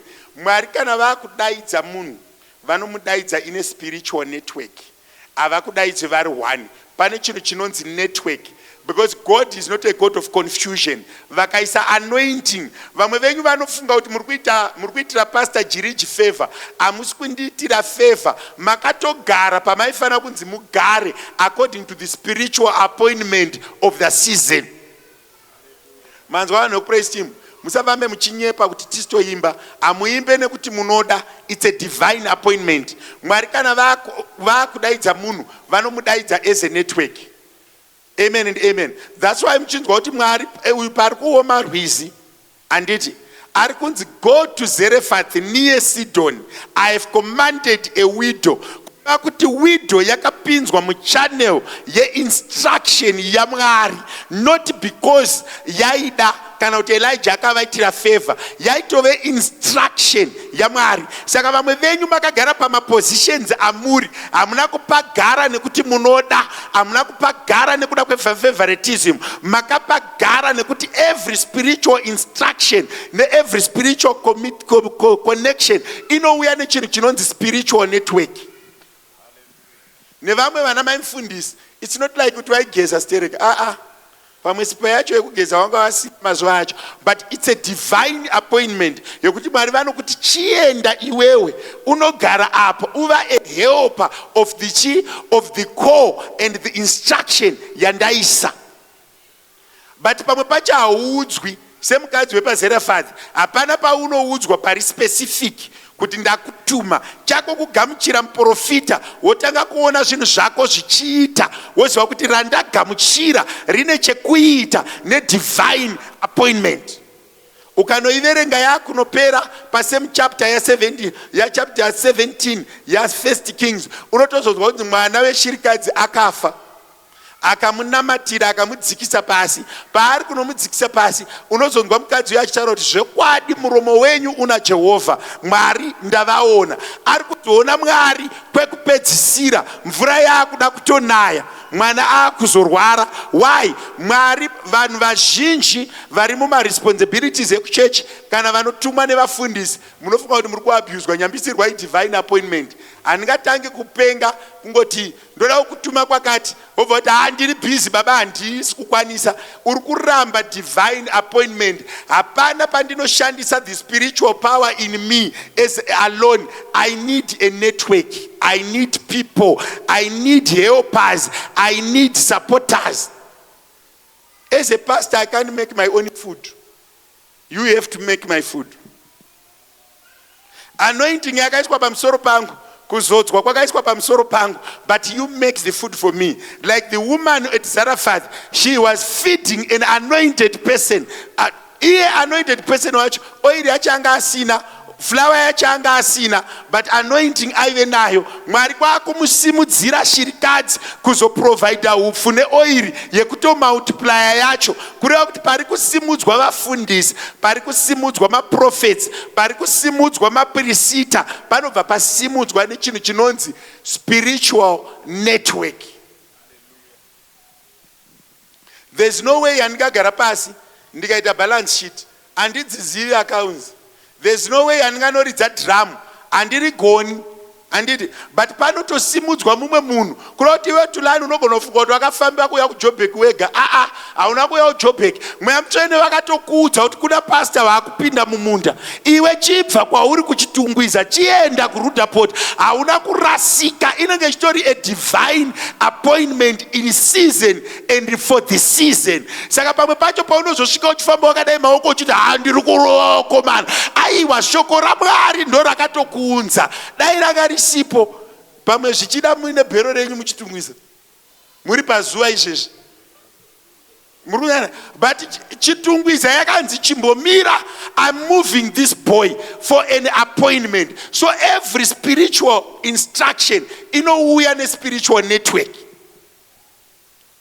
Mazoendera saka vamwe vanhu vanofunga kuti tisati tanzwa Mwari, hamuna kumbobvira makanzinzwa iMwari, makangonzi pindai munetwork, munoropafadzwa muri munetwork, munodyira muri munetwork. Apa ndabatsira umwe munhu anofunga kuti akaita chinhu pachechi ofunga kuti aitira pastor Jiriji. Itori divine appointment. Manzwa ndotara maIshmaelites pavari kuuya vachipfuura, Joseph ari kuda kuuraiwa nemadzikoma, zvonzi ngatimutengese. It's a divine appointment for a spiritual instruction kuti Joseph asvike kuIjipita, nzara isati yasvika. It's a divine appointment. Saka vanhu vazhinji vamwe vari kutadza kuzoperforma the divine appointment. Mwari havagoni kukuunza pano for no reason. Vamwe venyu makatounzirwa pano kuti chegumi chenyu chitenge mainstruments, chikwanise kushanda pano, tiparidze vhangeri, tikwanise kufidha varombo, but chegumi chacho muri kudya muchifunga kuti makarasi. Kune munhu andabatsira kai baba? Kana uri kudheko usafunga kuti uri kundiitira favor. Wakatomira panzvimbo yako. Manzwa ndetara, wakatomira panzvimbo yani yako, because ndo mashandira aMwari vatinonamata. Every spiritual instruction inouya neconnection yayo and inouya nenetwork. Kureva kuti me as a pastor pandakadanwa naMwari handaigona kudanwa as an individual, ndaifanira kudanwa nenetwork. Kune vanorwara vachaunzwa pano, kwete nekuti vanoda, but vakatounzirwa izvozvo. Vanorwara, vamwe vacho vada chekudya, vamwe vacho havasati varoorwa, vamwe vacho havasati vane mabasa. It's a divine network. Mwari vari kuita zvinhu zvavo panyika vachishandisa vanhu. Zvapinda kamusoro mako? Yes. Imboudza munhu ari padhuze newe kuti kana vakuda kusimuka pazvinhu zvemweya, pane spiritual instruction that you need to hear. pane zvemweya zvaunofana kunzwa.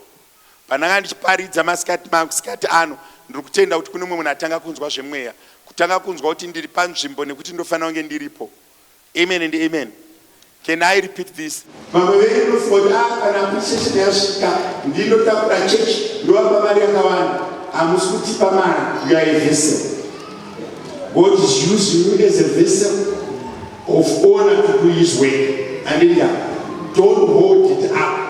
Be a vessel. Can I repeat this? Be a vessel. Rakabi chifero. Arikupirwa mkenana. Mwari vaimuda kuti ahostage vasori. Akapinda mu divine network by submitting to an instruction. Can I repeat this? Pamupato panouya muzvinhu kuti tiitirewo zvakati musati amunoti ready, do it. It's a divine instruction. Chifero hatinondofana kutanga tatendeuka kuti ndikozokuhostai. Zvimwe zvinhu zvatiri kuita muchechi, it's not like we are doing anyone a favor. Tiri patiri nekuti Mwari anoda kuti tive zvatiri, kuti zvinhu zvaMwari zvifambire mberi. Mwari ngaakutire zvakanaka. Imbotaura kuda spiritual connection. Ndichinopedzisa ndoda kukuudza kuti hondo dzemumweya zhinji dzacho hadzisi dzako. 90% of spiritual warfare are not yours. 90% of spiritual warfare belongs to the pastor. You only need to do 10%, if not less. Don't fight battles. Wogara mugutaneti sekuti harina mufundisi.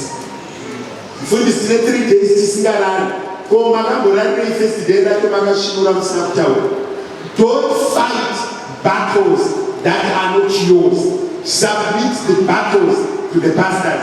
But azvizosubmit kemanje kana wakaomera unofunga kuti kanyenyotaurira mufundisi ndozobuda mari ndoproblem yako kati. Don't fight spiritual battles. Kubasa kukauya sekuti basa rapera. Don't fight it. You tell the men of God.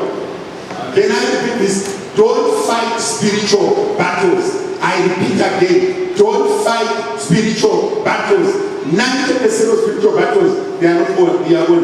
That's why the Bible says, I will give you pastors according to me. Growth pastor wakapiwa and capacity to carry your burdens. Cast them to the pastor. Don't do 2 hours which never Zimbabwe. Just text the pastor, I'm going to Zim. Pastor utauraishu. Uono tamukuwa adzisiteni. Ndaitaura nevamwe mai vachitipa testimony y'umwe madoro atisiku vataparira testimony yavo. Zvimwe zvinhu zvamuri kurwa nazvo hazvisi zvenyu. Surrender them to the servant of God. Hondo dzemweya ngadziende kumweya. Anoti kana ndakupai zvemweya, ini chiripai zvepanyama.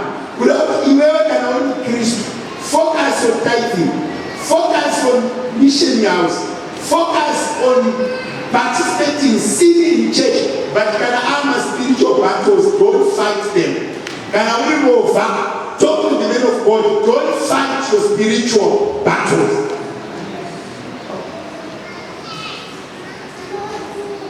Mumuna akambodudza zvikanzi mufundisi ndiri pabhodha bhazi rese rasura. Inini pasipoti yangu handisishuwa nechidziro chayo. Ndikati saka toita sei?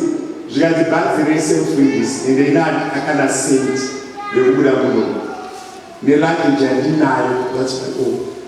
Ndakangotenderera kuseri kwedhoo. Seri kwedhoo rangu mumba ndikati Mwari pamabhazi ose ari pabhodha buditsai 3 kusanganisira nemwana wangu. Akazokondifonera zvikanzi mufundisi bhazi redu rangonzi rikure pane munhu anotanga kukosora, saka vepahome affairs vangoti tidhimbirwe tiende pamwe akafiremai munzira tiende tinowana vai ndomamirira raita richisvika kuZimbabwe chino umwe nosvika mabhubhi aikosora yako ipeosadza wakomana ndarutsa zvakakanya tiende vatienda ipeosadza ndaandichirutsa zvakanya kuva kuti uyo akarutsiswa nekurwaniswa anga asina oda munzvimbo dzemweya akatamudzikira vamwe kuva yangu. Zvinhu zvemweya haungazvinzwisisi panyama. Makonzerera kutonzwisisa value yamufundisi yespiritual order itori revelation. Ngokuti vamwe vanhu vanokufunga kuti mufundisi munhu wakafanana nawo.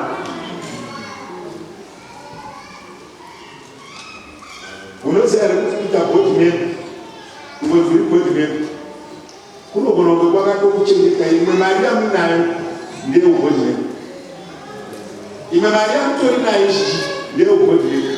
Muti yakubvisa board member munosara neyamaifana kunge nayo. Hakuna office isina blessing, hakuna office iri mukingdom isina blessing.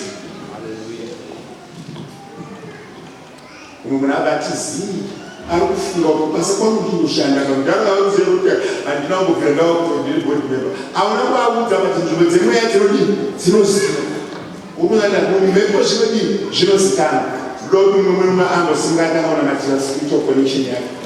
Ngonamata kuti Mwari ndoda kupana network. Kana maakutumira spiritual instruction, I need to be connected to the network. I need to be connected to the network.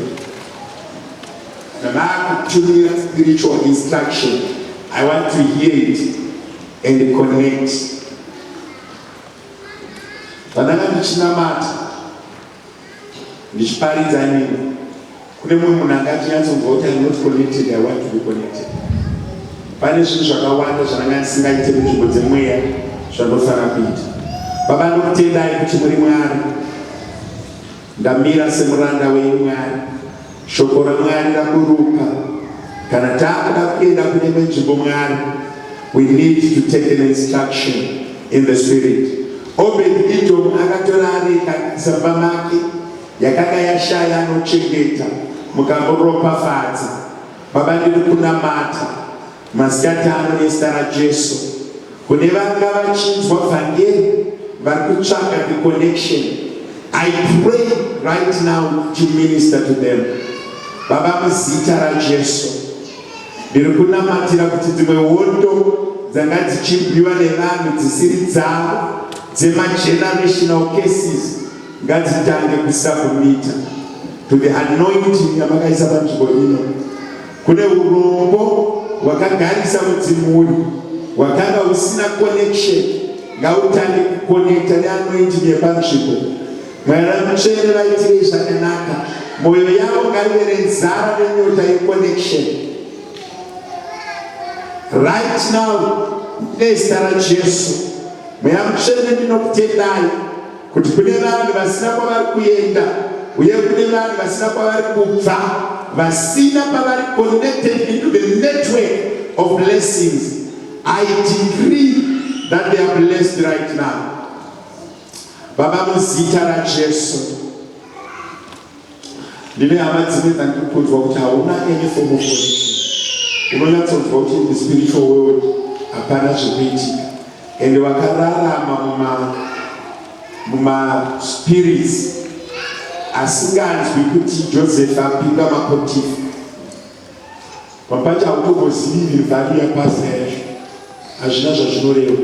Nevanhu vakutaura nazvo, kuti panguva yaenda kutaura inoremera vanhu, utsvaga vanhu vari disconnected, nokuti anouya kuchechi but haana chaanonzwa.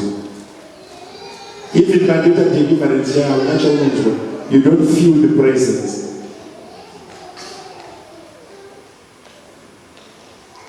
What the president with hazvinetsi ndambodzokorora zvipaya ndikati hazvinetsi zvimweya hazvinetsi zvimweya zvinoitwa nemweya zvimweya hazvinetsi. Pautangira kuhoyi kune vanhu vasina chavanonzwa, completely vasiri connected. Vamwe venyu were connected and you are no longer connected.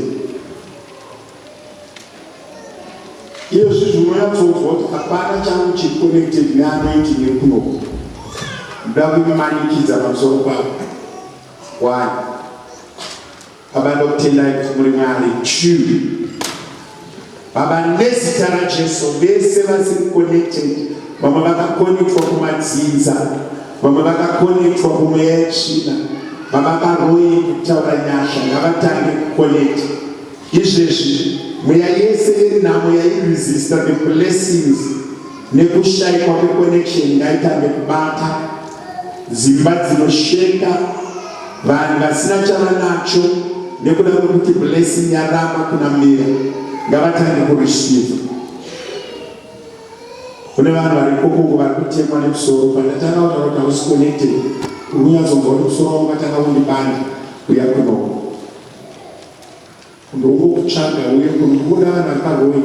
Ndine vanhu vandikutsvaga ipapa vane hana dzanga dzichirova ndichitaura kuti hauna connection uya kunokurumidza nekunamatira nokuti unyatsonzwa kuti ndina connection.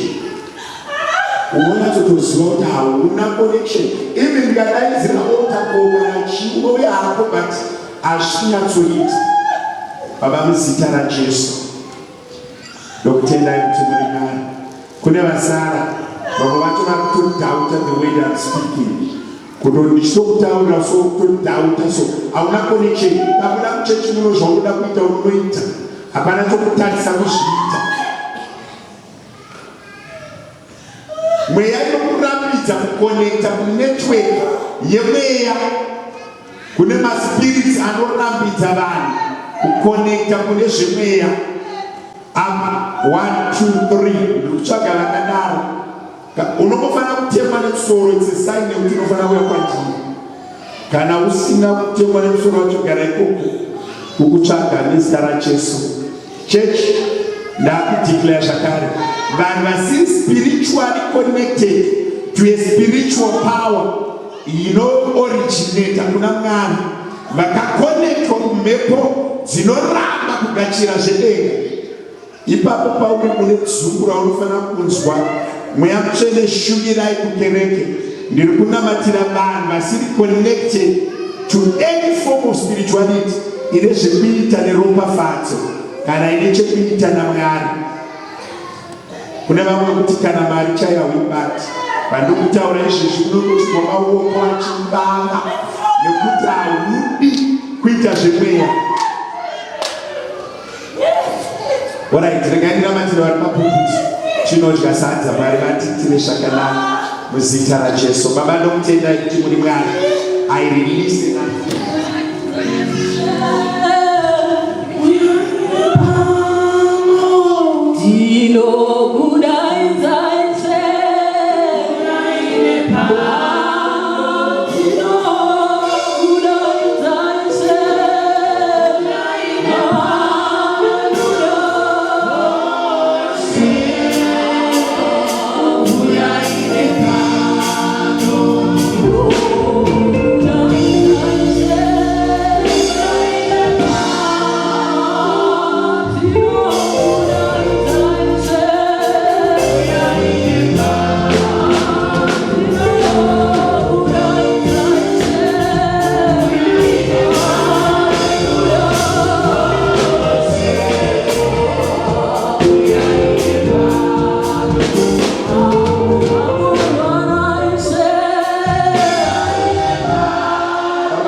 Ndokutendai kuti ndakunobvisa munetwork yaari ndoreplace network iyoyo nenyasha. Baba kubva nhasi every word spoken against you I break it. Baba ndakumisa munyasha dzinoshamisa dzepanzvimbo nezita raJesu. Ngaagamuchire muzita raBaba nereMwanakomana neramweya mutsvene. Receive the network. Kubva nhasi zvemweya zvinotera upenyu hwako, simba rekurarama rapamusoro pako. Chese chaunobata chinoendeka. Mhepo dzevanhu hadzikuteeri futi. Zita raJesu.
meticulous vana vese vari kunyora metric hope hamuna kuvasiya kumba muchiti ari kustanda. That's a big mistake. 3 hours doesn't change anything. Ndiri kutsvagawo vana vari kunyora metric, vana vese vari kunyora metric kutanga mangwana. They need this. They cannot go tisina kuvaisa pamberi pamwana. Never make a mistake yekuti mwana ari kunonyora ukamusiya all night. You don't leave him to church. Mametriculants vari kunyora metric. I have more than this. Where is home? Next day. Uchago vana vari kunyora metric this year. They are not 3.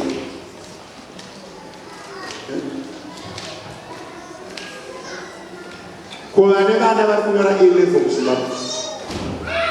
O level, A level. uyapfugama apa nekunamatire vakamirira vana venyu vane vana vari kunyora form 4 neform 6 because those are life determinants. They determine life yemwana. Foira form 4 means a lot. Foira form 6 means a lot. The difference between professionalism and race, it's for form 4 nepa A level. Babeli kutsvaga vanora A level form 4 nemametic plans chingovanyengeterera. You know, it's not like utani vasina kubereka.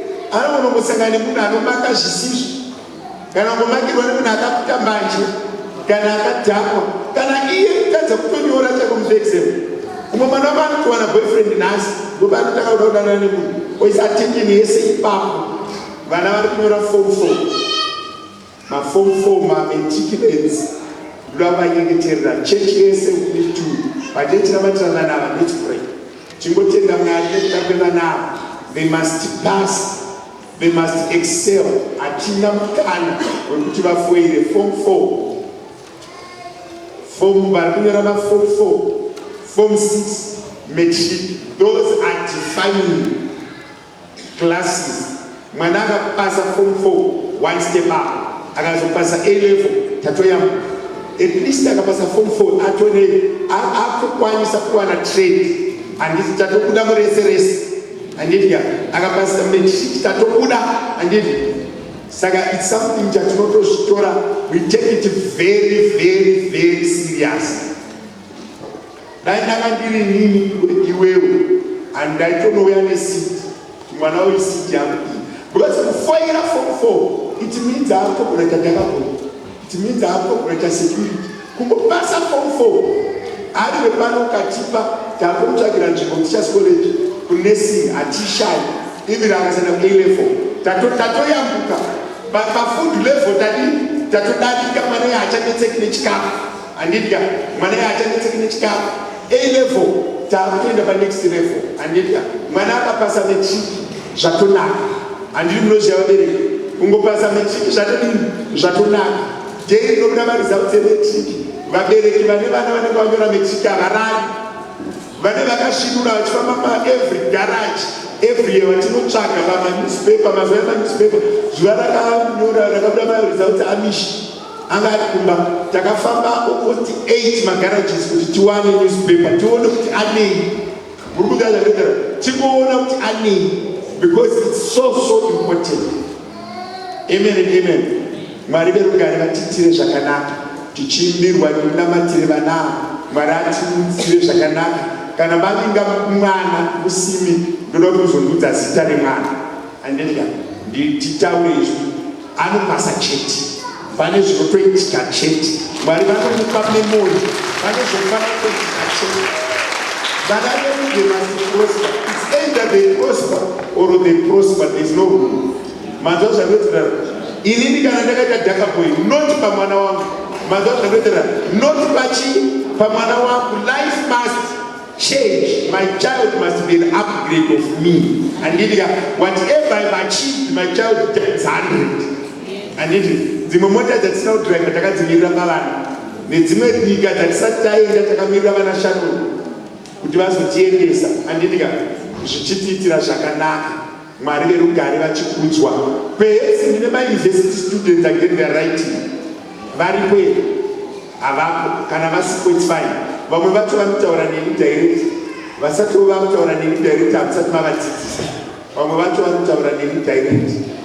Achadiwa masuku anotoziva kuti ari kupinda nguva inexam timetable yake inotonzi mavere directed kuti nhasi ndopinda nguva unoremindwa if usingadi you are forced to do it. Mukavadzidzisa zvinoita zvakadini zvakanaka. Vamwe pacho anofanira kuramba ari connected kunetwork. Vanhu vazhinji havazivi. Makamirira mwana wenyu daiwo umwe anenge achiti akapasi. Mukunyanira munzvimbo dzemwe yakanenge achiti akadini kanoonererwa ngakaite nhumbu kanoonererwa ngakaite mbavha.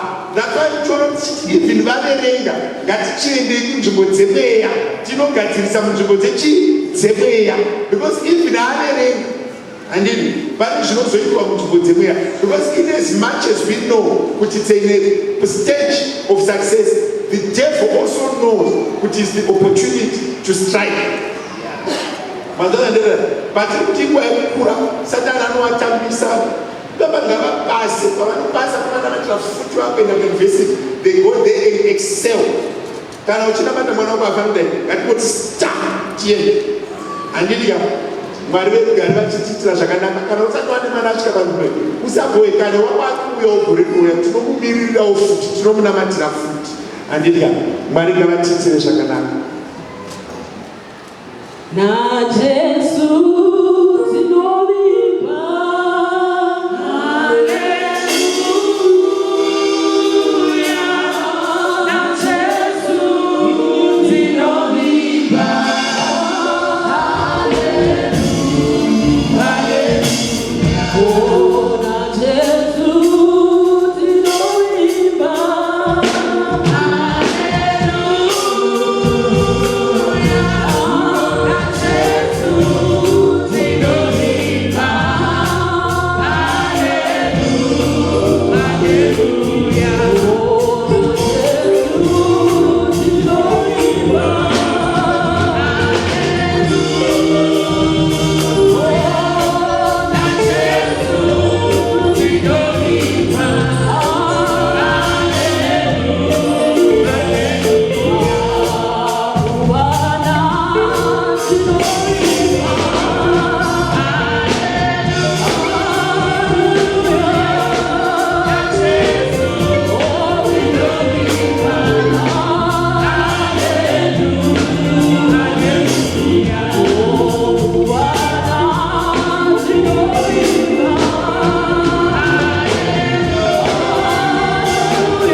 you know.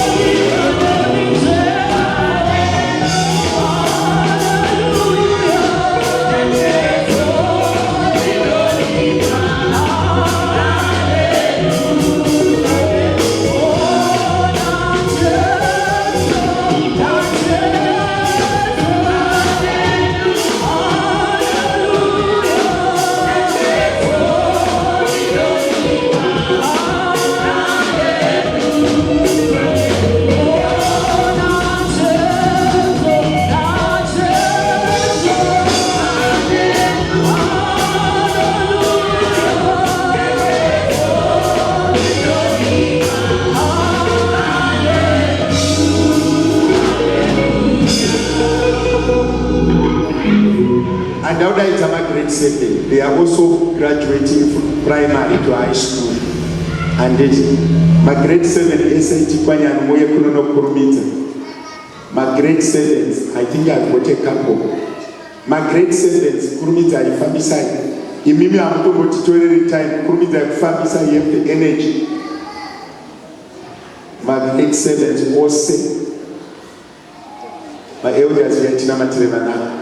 We have quite a number. Very soon, we want to see them all in matric. And then, hakuna uno dropa, hakuna uno wana accidents in between. Vano no pizza. And then, my elders we are Matrelana. Vano mariga ati kana one of them. But you know, as soon as I end up in university, vaka kwana. Whatever changed through the journey, no pregnancy, no smoking, no drugs. Maringa changed along the way. Teaching me what she was not. Now,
zvipozelile zvegumi mwedzi wedu wapera ngatibovimbikawo pataivini kungonzwa kuti zvakanaka kuzviita nekuti ishoko raMwari kwete kuti mari hainaki kana kuti inofana kutanga yakwana. Let us be faithful in tithing kuti Mwari vatikomborere tichiimbirwa tichiuya kuzopa. Nene shumera mudzimu wako na